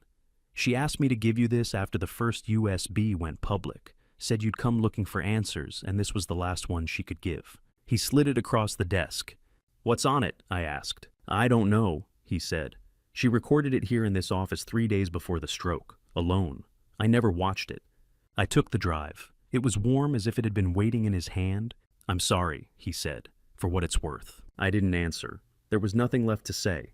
I played the video at 10:45 that night alone in the workshop. The screen flickered, then steadied. Opal appeared sitting at our kitchen table. She wore the green sweater I'd given her for our 30th anniversary.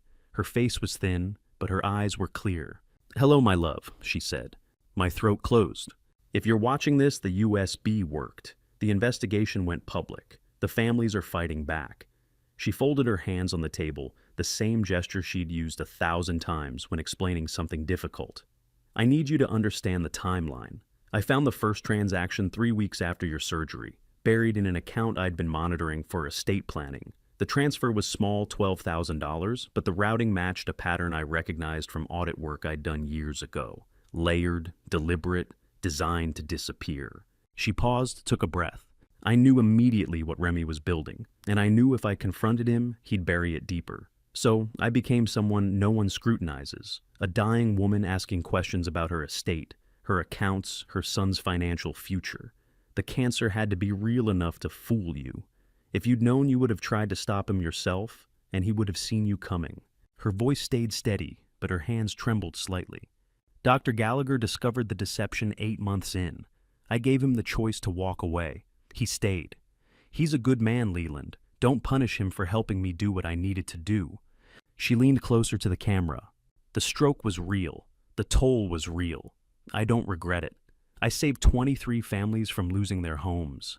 I left you the evidence you need to stop him. And I need you to know every time I lied to you, every time you sat beside my bed, thinking I was fading from cancer, I was working, I was fighting, and I would do it again. Her voice, her face, her green sweater. 2 years dead and still giving orders. There is one more thing, she said, her tone shifting. Hidden in the base of the photo album, a final page I never showed you. Open it when you're ready, not before. She smiled soft and sad. I love you, Leland. Now, go fix the clocks. The screen went black. I sat in the silence for a long time. Then I stood, walked to the workbench, and picked up the album. It sat where I'd left it weeks ago, Hollow Center already violated, USB already revealed. But Opal said, base not, Hollow Center. I flipped it over. The felt backing had a corner loose I'd never noticed. One more thing she'd hidden. One more truth she'd died protecting. I peeled the felt backing carefully, afraid it would disintegrate in my hands. The felt came away in one piece, and underneath yellowed torn at 3 corners was the original album page I'd thought lost forever. The photograph was gone, removed years ago. But the page itself remained blank except for faint discoloration at the edges. I held it up to the pendant lamp. Nothing. Then I remembered my father's lessons. Invisible ink, lemon juice, oxidizes under heat. I retrieved the heat gun from the restoration bench used for softening old varnish, loosening frozen mechanisms. Set it to low, passed it slowly over the page. Brown writing appeared sentence by sentence in Opal's careful script. Check power of attorney against hospital admission codes from 2 years ago. You signed nothing. I kept heating. More words emerged. You were sedated, but Remy was in the house. My hands went cold. I set down the heat gun and pulled the hospital records from the drawer where I'd filed them months ago. Admission, October 12th, 2021, 6:15 a.m. Discharge, October 15th, 2021, 11 a.m. 72 hours under general anesthesia and post-surgical sedation for the valve replacement that had nearly killed me. Then I pulled the forged power of attorney documents, the ones Xiomara had used to create the fraudulent trusts. 14 signatures, all allegedly mine, all notarized, all dated within a 3-day window. October 12th through October 15th, 2021. Every signature, every document. 72 hours when I couldn't have signed my own name, much less complex legal instruments transferring fiduciary authority. The hospital log showed one visitor during that window, Remy Finch, son. October 13th, 2021, 2 p.m. to 8:30 p.m. 6.5 hours alone in the house while I lay unconscious 20 miles away. Opal had known. She'd cross-referenced the dates, confirmed the impossibility, and hidden the proof in oxidized ink on a page no one would think to heat. I wasn't a co-conspirator. I was a victim whose signature hand had been in a surgical recovery ward, while his son forged documents in the family workshop. The federal exposure evaporated. No criminal liability, no conspiracy charges. Just a father who'd been used while unconscious. I sat down heavily on the stool, the page still warm in my hands. Opal had given me exoneration from beyond the grave, one last gift I hadn't known I needed until the walls had already started closing in. 6 months passed between those discoveries, time enough for grief to harden into something I could carry to a witness stand. I taught financial literacy classes every Tuesday at the community center. 18 people, median age 63, learning to read trust documents and recognize red flags. I visited Remy once at the Cumberland County Jail, sat across from him in silence for 20 minutes. He never spoke. Neither did I. I donated my father's Operation Amber Wave files to the State Museum. 17 diamonds, 37 refugee names, proof that some legacies are built on salvation rather than sin. And then, April 2024, the trial began. Cumberland County Superior Court, Portland, Courtroom 3, larger than I'd expected. Oak-paneled walls, high ceilings, gallery seats filled with reporters, families, and the curious. Judge Margaret Collins, presiding, the same judge who'd granted the temporary restraining order 6 months earlier. Her face was impassive, her gavel precise. The jury sat in 2 rows, 7 women, 5 men, median age 54. Faces I studied for signs of sympathy or judgment and found only attention. Remy entered in a pressed blue suit, wrists uncuffed now that trial had commenced. 41 years old. My son. He walked past me without acknowledgement and sat beside Quentin Webb at the defense table. Vivian Hale sat 3 rows behind me, legal pad, open pen, ready. Mildred Ramsey sat beside her. Both had become fixtures in my life over the past 6 months, attorneys and auditors transformed into witnesses and friends. The prosecutor stood. ADA Rebecca Carlson, 47, Cumberland County's lead financial fraud specialist for 15 years. She had spent her career prosecuting elder exploitation cases, and her opening statement reflected that expertise. 23 families. She began, her voice clear and measured. 217 forged signatures, $15 million in fraudulent debt instruments. One man who knew exactly what he was building. She walked the jury through the timeline, the surgical window, the trust creations, the offshore accounts. The victim names: Carlotta Ben Louise, families whose mortgages had been weaponized while they believed they were protected. Then Webb stood for the defense. Yet Remy Finch, he said, was a son trying to save his father's legacy from a partner who exploited his trust. Marsden Sinclair, deceased beyond prosecution, beyond accountability, was the architect. Remy was the over-leveraged advisor who discovered the scheme too late and tried to contain the damage before it destroyed everyone he loved.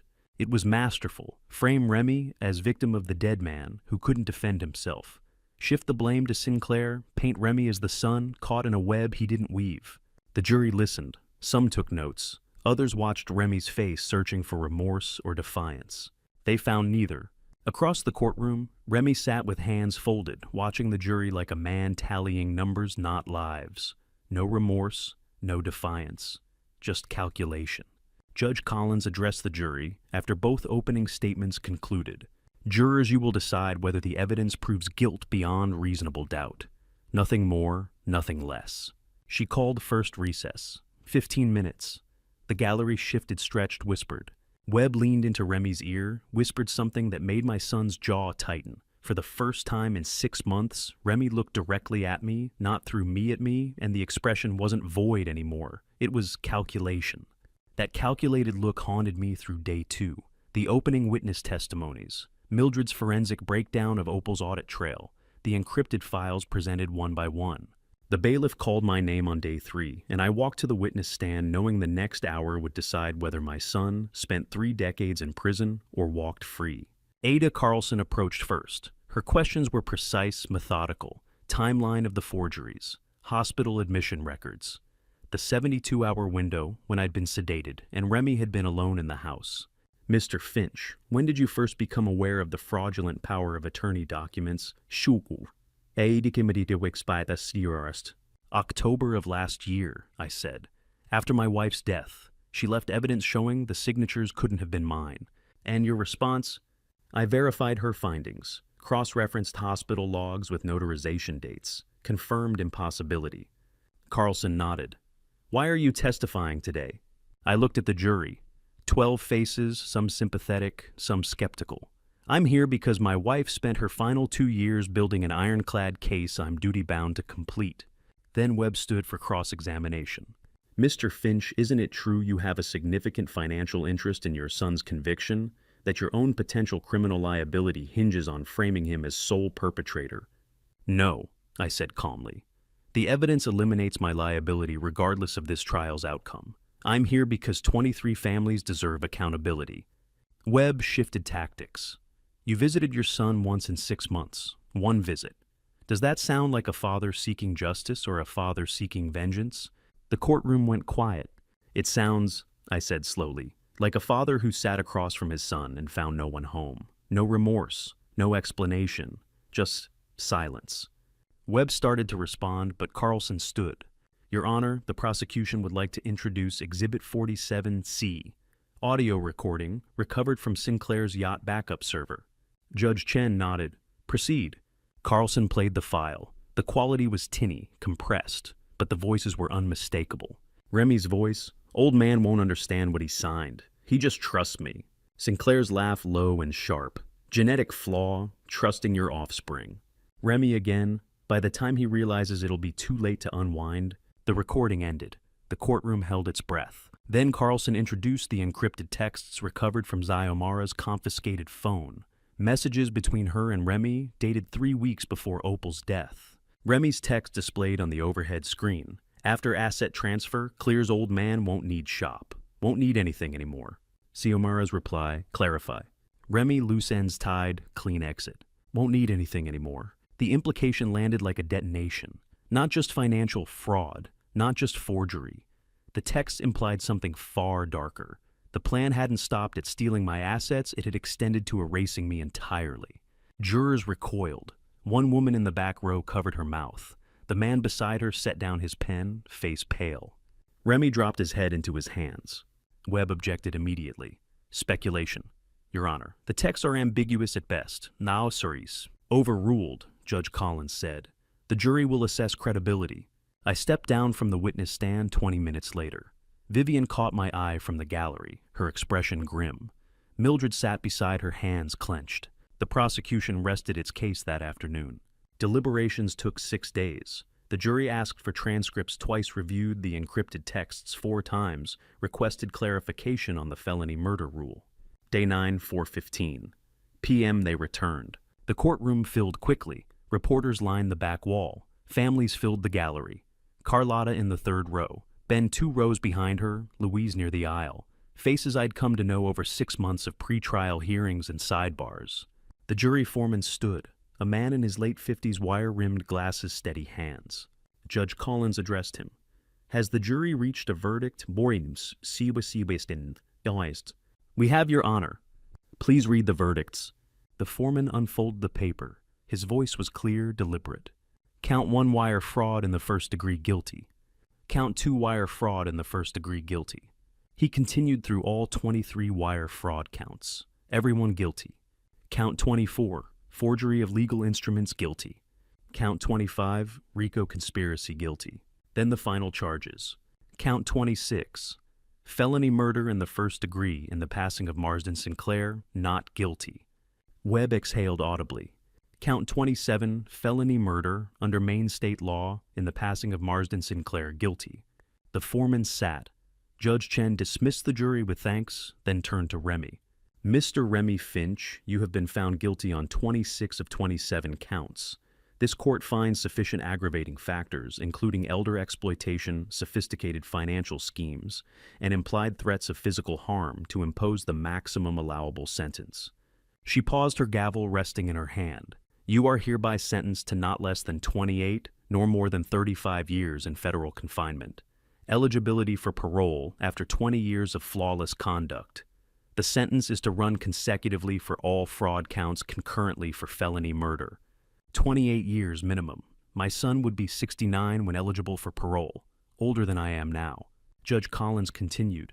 Co-defendant Xiomara Delaney's negotiated plea is finalized 18 months of house arrest, permanent revocation of notarial license and restitution in the amount of $75,000. Mildred reached over and squeezed my hand. I didn't squeeze back. I couldn't. No one cheered. Justice isn't victory. It's just accounting. The bailiffs led Remy toward the side door in chains. He turned once, looked straight at me with that same blank expression from the yacht. Nothing. No rage, no regret, no recognition. I'd spent 41 years raising a man who could look at me like I was furniture. The trial was over. The reckoning had just begun. The reckoning began with numbers, not emotion. 2 weeks after the verdict, the courtroom filled again, not for punishment this time, but for accounting. The same oak-paneled walls, the same gallery seats, but the atmosphere had shifted. No reporters, no crowd. Just the 23 families whose mortgages had been weaponized, their attorneys, and the federal agents who'd traced every hidden dollar. Judge Collins presided from the bench, her face composed. Vivian sat beside me in the front row legal pad, open but blank. Mildred sat one row back, hands folded in her lap. Agent Kowalski stood at the prosecution table, a thick binder open before her. She'd spent 6 months tracking cryptocurrency wallets, offshore accounts, and shell corporations. Now she delivered the final accounting. Your Honor, federal asset forfeiture proceedings have concluded. The total restitution fund combining seized cryptocurrency assets from Remy Finch and the forfeited estate of Marsden Sinclair amounts to $35.2 million. The number hung in the air. 35 million, more than I'd imagined they could recover. Judge Chen nodded. Agent Kowalski, please detail the distribution. Under the Mandatory Victims Restitution Act, every family on the victim list receives 100% principal restoration, plus applicable statutory interest calculated from the date of initial fraudulent transfer. This covers not only the stolen funds, but compensates for lost equity, missed investment opportunities, and documented financial harm. Kowalski turned to face the gallery. Remy Finch's cryptocurrency wallet yielded $4.2 million. Marsden Sinclair's seized estate, including the yacht at the Portland properties, and offshore accounts frozen during investigation, yielded $31 million. Combined, these assets exceed total victim losses by approximately $2.7 million. Vivian leaned toward me. Your wife built a case so tight they couldn't hide a single dollar, she whispered. Judge Chin consulted her notes. The court orders immediate payout to all 23 families under federal restitution guidelines. Several families will receive full debt discharge, resulting in permanent mortgage voiding, and deed transfer to clear ownership. She read the names. Carlotta Mendez, $487,000, restored mortgage voided. Ben Ashford, $623,000, restored land cleared. Louise Tran, $891,000, restored estate debt-free. 23 families, $35 million. Numbers that used to mean ruin now meant restoration. I watched the families as their names were called. Some cried, others sat in stunned silence. A few nodded as if confirming calculations they had run privately for months. Judge Collins concluded the hearing 45 minutes later. The ledger is settled. This court is adjourned. The gavel fell sharp and final. Outside, the May air was warm. Spring had arrived, fully cherry blossoms along Congress Street, tourists returning to the waterfront, the city moving forward as cities do. I stood on the courthouse steps with Vivian and Mildred, watching families disperse to their cars. Some shook hands with Kowalski. Others walked in silence, processing the closure that money provides when justice can't. Mildred adjusted her coat. She'd worn the same gray wool throughout the trial, practical and unadorned. She looked tired but lighter, as if a weight she'd carried had finally been set down. I reached into my pocket and pulled out the pocket watch. Harold's watch.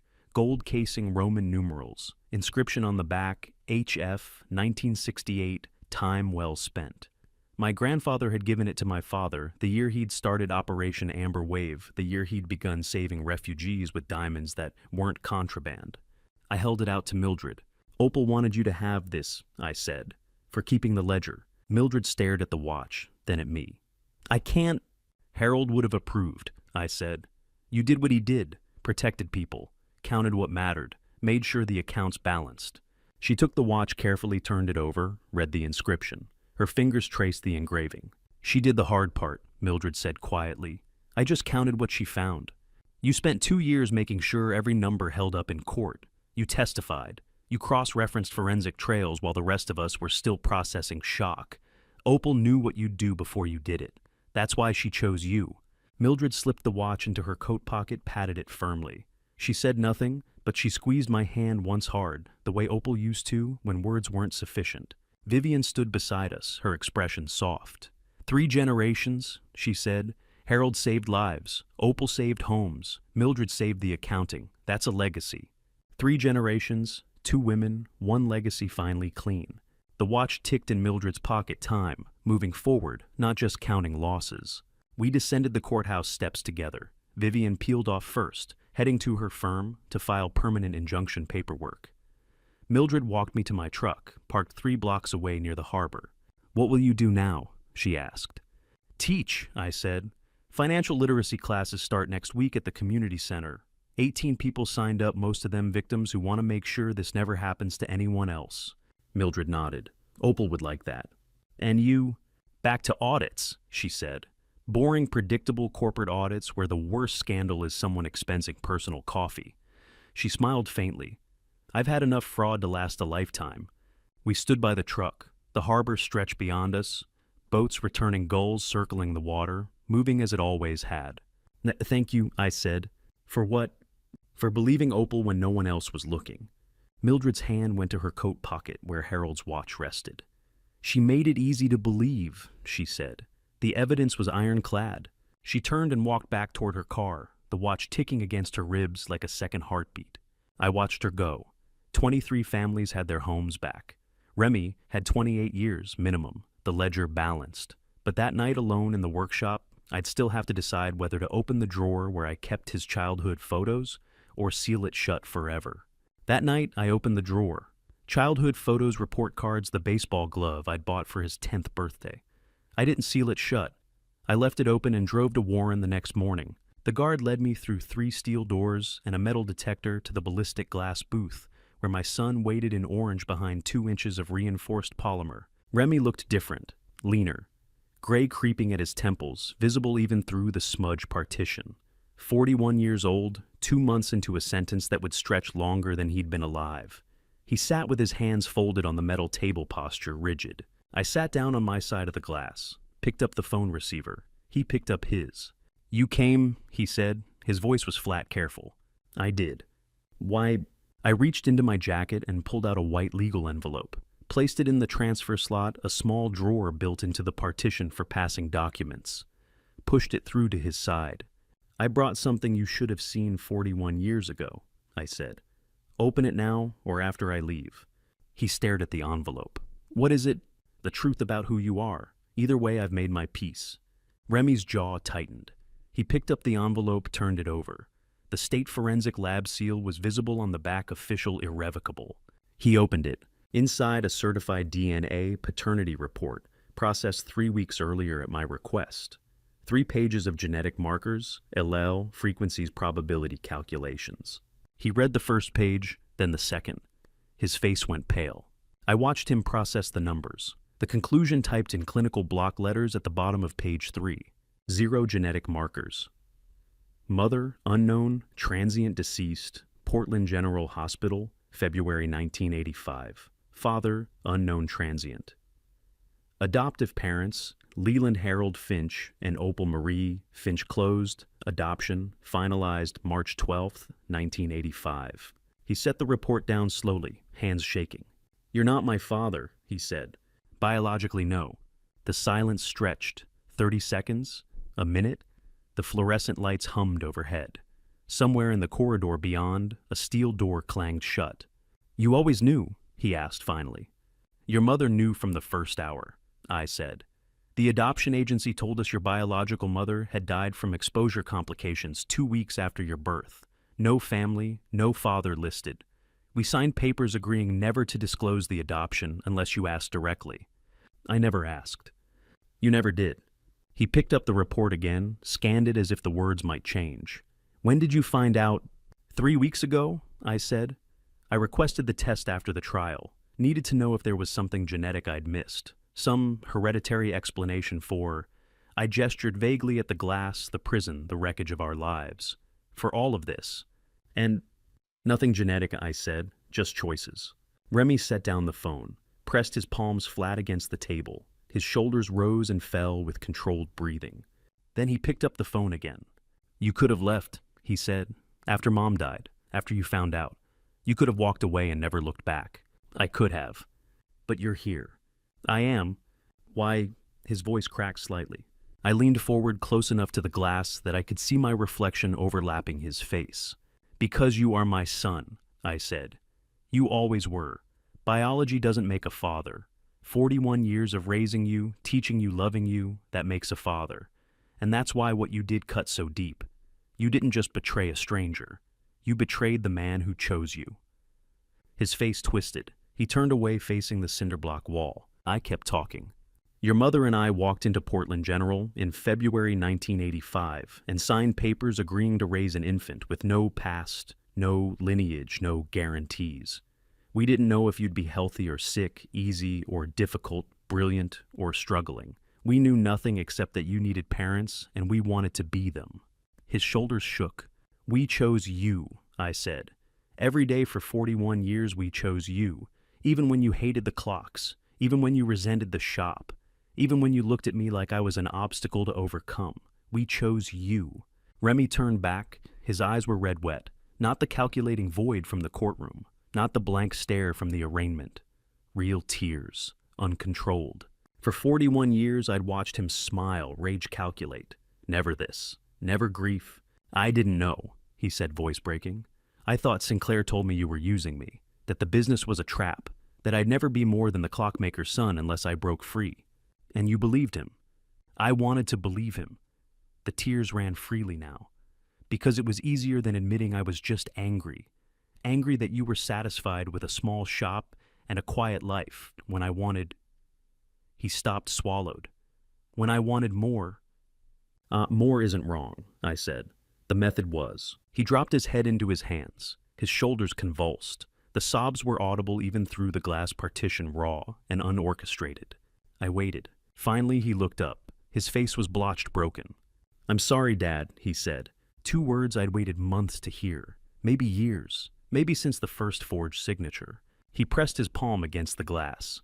I matched it from my side, 2 hands separated by polymer and choices and 28 years. "I'm sorry, Dad," he said, again voice breaking. The guard tapped my shoulder. "Time's up." I stood, nodded once, and walked toward the steel door, knowing this might be the last time we ever touched even through glass. It wasn't the last time. I visited twice more in July, each conversation shorter, quieter. The 3rd visit, Remy asked about the shop. I told him it still kept time. 3 weeks after the first prison visit, I stood at the front of Harbor Watch Community Center, teaching 20 strangers how to spot the same fraud my son had perfected.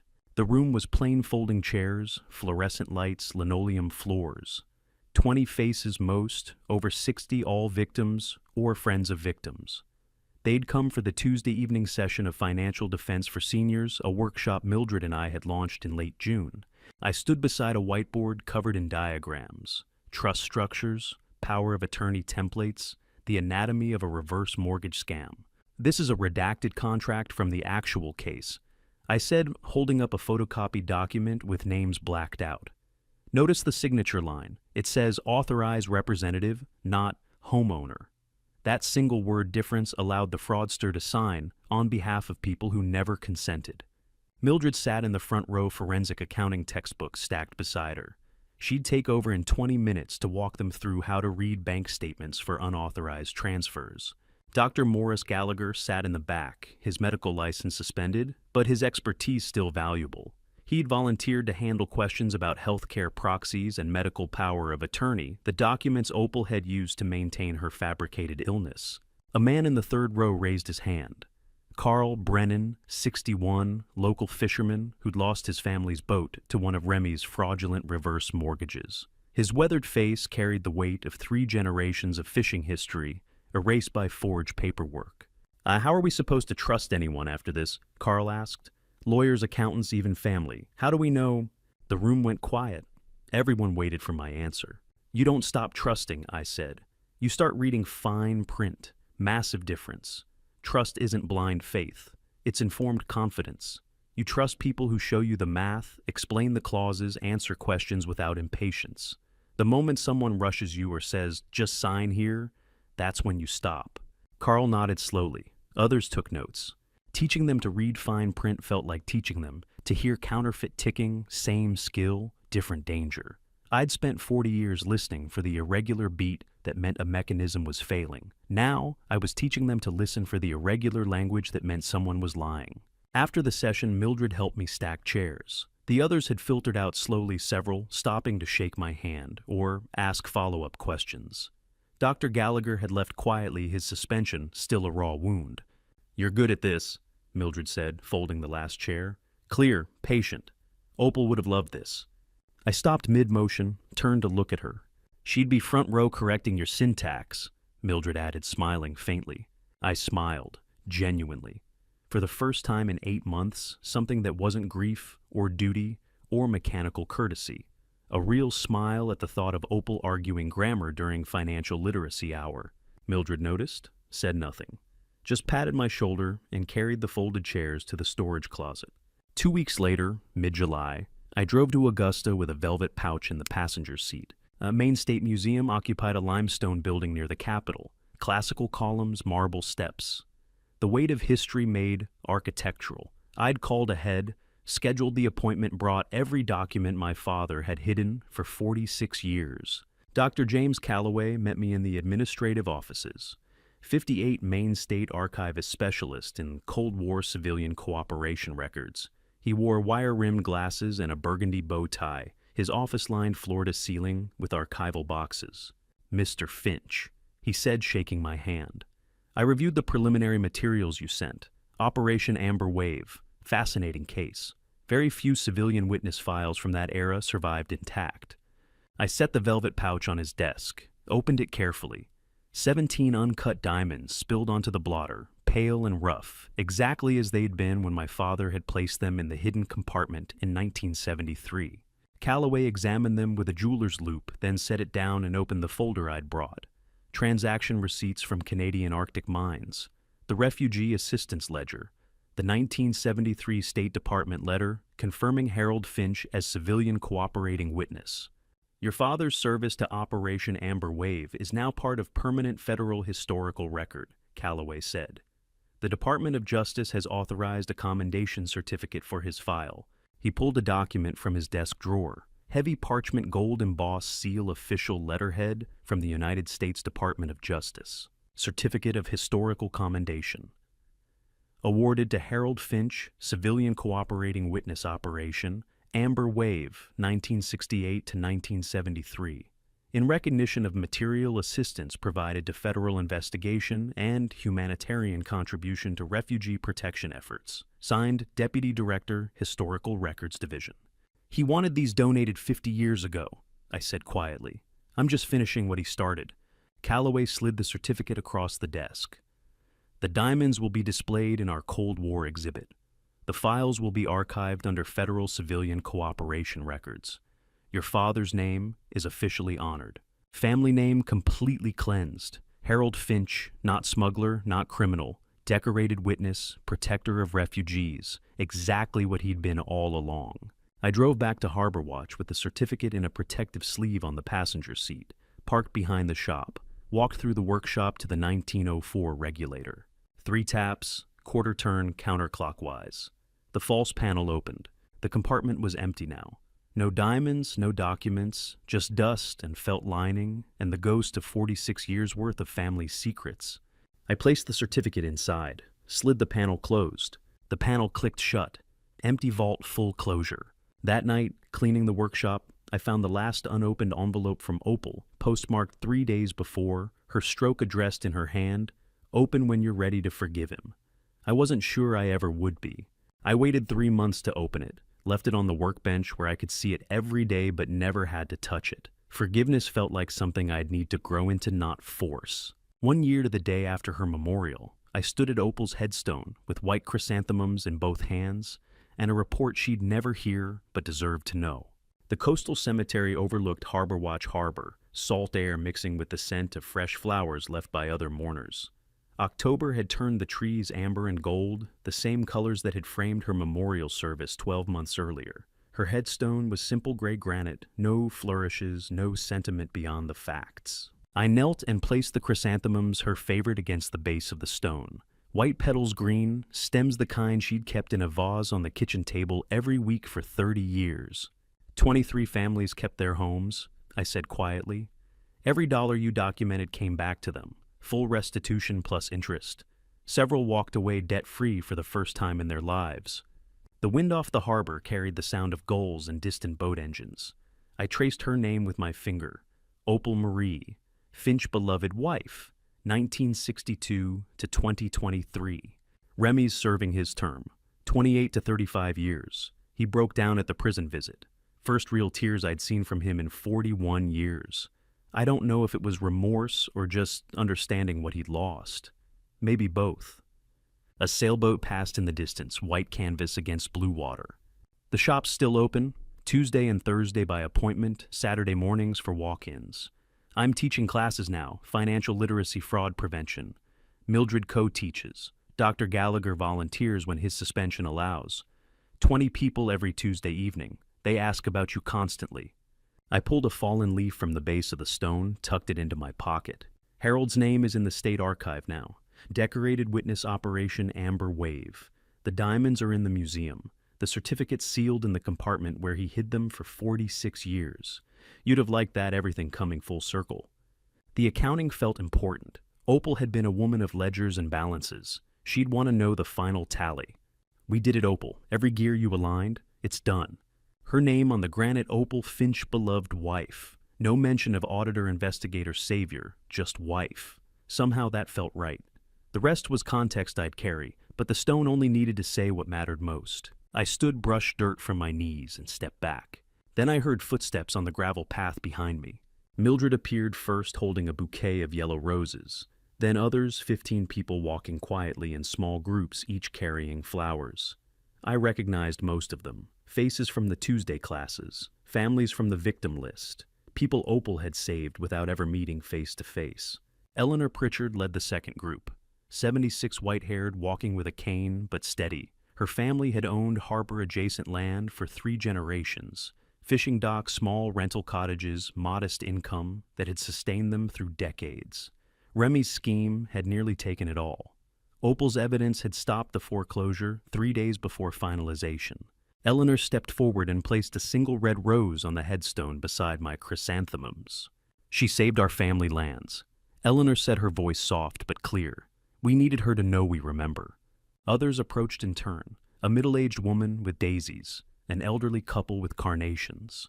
Carl Brennan, the fisherman from Tuesday class, with wildflowers picked from the roadside. Each placed their offering on or around the grave, building an impromptu garden of color and gratitude. Mildred waited until the others had finished, then set her yellow roses at the foot of the stone. She looked at me, eyes bright. Every Tuesday they ask about her, Mildred said quietly. I tell them she taught me everything. You taught yourself, I said.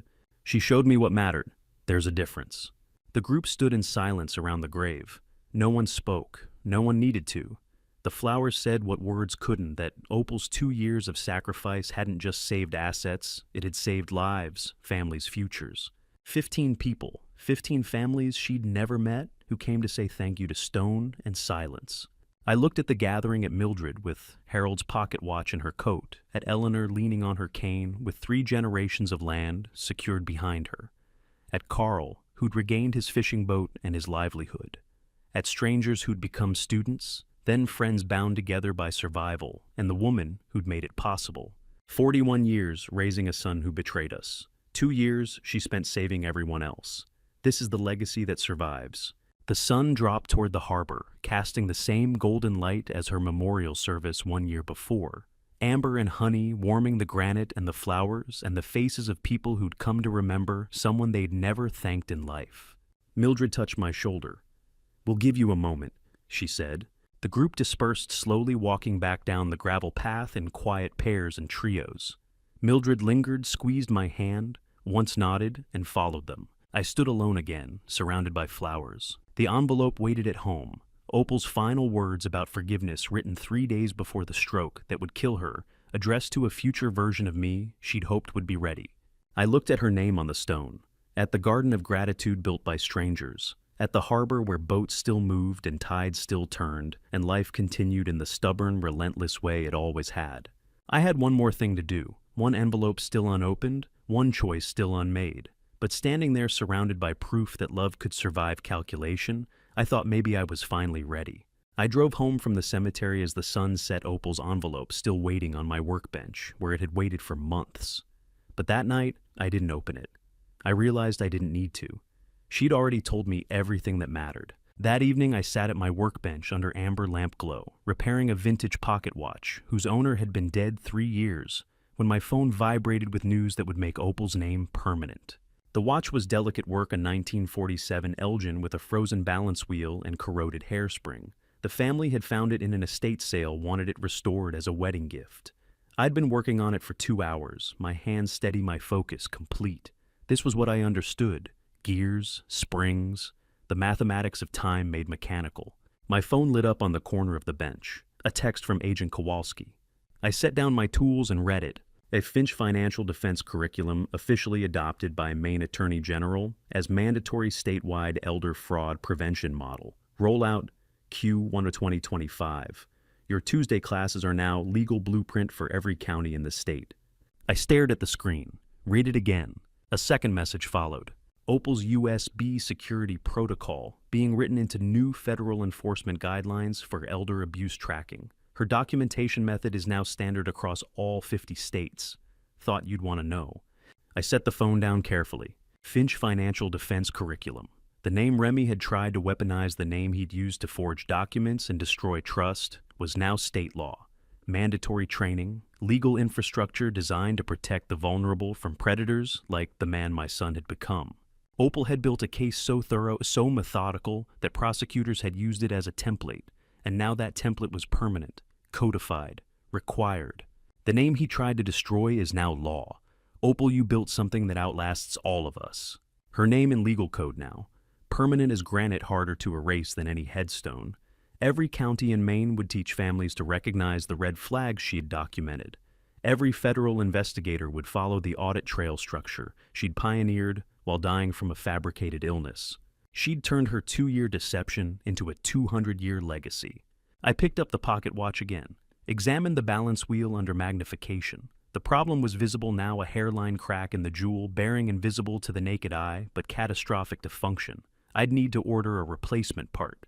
Some repairs took time, some required patience and the right tools and the willingness to wait for what couldn't be rushed. I texted Kowalski back, "Thank you, she'd be proud." The response came immediately. She'd say it was just accounting. I smiled. That sounded exactly like Opal. I worked until midnight, then locked the shop, and walked home through quiet streets where 23 families slept in homes they still owned, in beds they had nearly lost, dreaming dreams they had almost been robbed of. The following morning, golden autumn sunlight flooded the shop. I stood at the front door with my hand on the sign I'd flipped to closed 12 months earlier, the day after Opal's memorial. The simplest movement, the heaviest symbolic weight. I turned it. Open. The bells above the door chimed as I propped it wide, letting October air sweep through the workshop. Cool, salt-tinged, alive. 10 minutes later, the first customer arrived. A boy, maybe 12, wearing a backpack and clutching a tarnished silver pocket watch in both hands like it was fragile treasure. He stepped inside, tentatively looking around at the walls of ticking clocks with wide eyes. "Can I help you?" I asked. He approached the counter, set the watch down carefully. "My granddad said you're the only man in the county who can make it tick again," the boy said. "Said Finches have been fixing what's broken in this town for 100 years. I picked up the watch, examined it. The case was worn smooth from decades of handling the crystal, scratched but intact. I opened it carefully. The movement inside was frozen gears, locked mainspring wound too tight and seized. "What's your name?" I asked. "Timothy Nash," he said. "My granddad's Ben. He said you saved his house." "Ben Ashford." "The fisherman from the victim list. 67 years old, lost his wife to cancer, nearly lost his family home to Remy's scheme. Opal's evidence had restored every dollar." "Your granddad's a good man," I said. "Let's see what stopped." I carried the watch to my workbench, set it under the lamp, and reached for my tools. Timothy followed, standing at a respectful distance watching. 41 years I spent on the wrong repair, but this clock's gears time moving forward this. I understand. The mainspring had been overwound by someone who didn't know better. The gear train was intact, but locked. I released the tension carefully, 1/4 turn at a time, feeling for the moment when the spring relaxed enough to free the wheels. The boy's watch had stopped at 3:47, same time Opal's pulse had. I wound the crown gently. It ticked. The sound filled the workshop, steady, mechanical, alive. Timothy's face lit up. "It works," he said. "It does," I said. "Needs cleaning and a new crystal, but the heart's sound. Come back Tuesday. I'll have it ready." "How much?" "Tell your granddad we're even," I said. Timothy took the watch, carefully cradled it, like the heirloom it was, and walked toward the door. He paused at the threshold. "Thank you," he said. "You're welcome." He left. The bells chimed. The door swung shut. Through the window, harbor fog rolled in off the Atlantic, the same as every October morning for 100 years. Clocks ticked on every wall, their rhythms overlapping into something close to harmony. I bent over the bench loop, to eye listening for the sound of something broken coming back to life. It always does, given time and careful hands. And to you listening to my story, remember this: the people closest to you can carry secrets that change everything. I spent 41 years teaching my son about honesty and precision. I thought trust was built through showing up, working side by side, keeping your word. But I missed the signs. I missed the distance growing between us. I didn't see that he resented the values I tried to instill. Don't make my mistake, don't assume love alone prevents betrayal. What I've learned is, this family betrayal doesn't happen overnight. It grows in silence and unspoken resentments in the gap between what we teach and what they choose. My wife saw what I couldn't see. I believe God gave her those 2 years, painful as they were, to protect families I didn't even know needed protecting. When you face family betrayal, the lesson isn't to distrust everyone. It's that vigilance and love aren't opposites. Sometimes the most loving thing is asking hard questions even when it's family. I'd like to hear from you. Have you experienced family betrayal like this trust broken by someone close? Leave a comment and share your thoughts. If this story resonated, please share it with someone who needs to hear it. And if you'd like more stories like this, subscribe to Revenge Dad. Your support means everything. Thank you for staying until the very end. I know this wasn't easy to hear. Just a reminder, some details have been fictionalized for storytelling purposes, but the lessons remain true. What matters most is what you take from this and apply to your own life. Take care of yourself.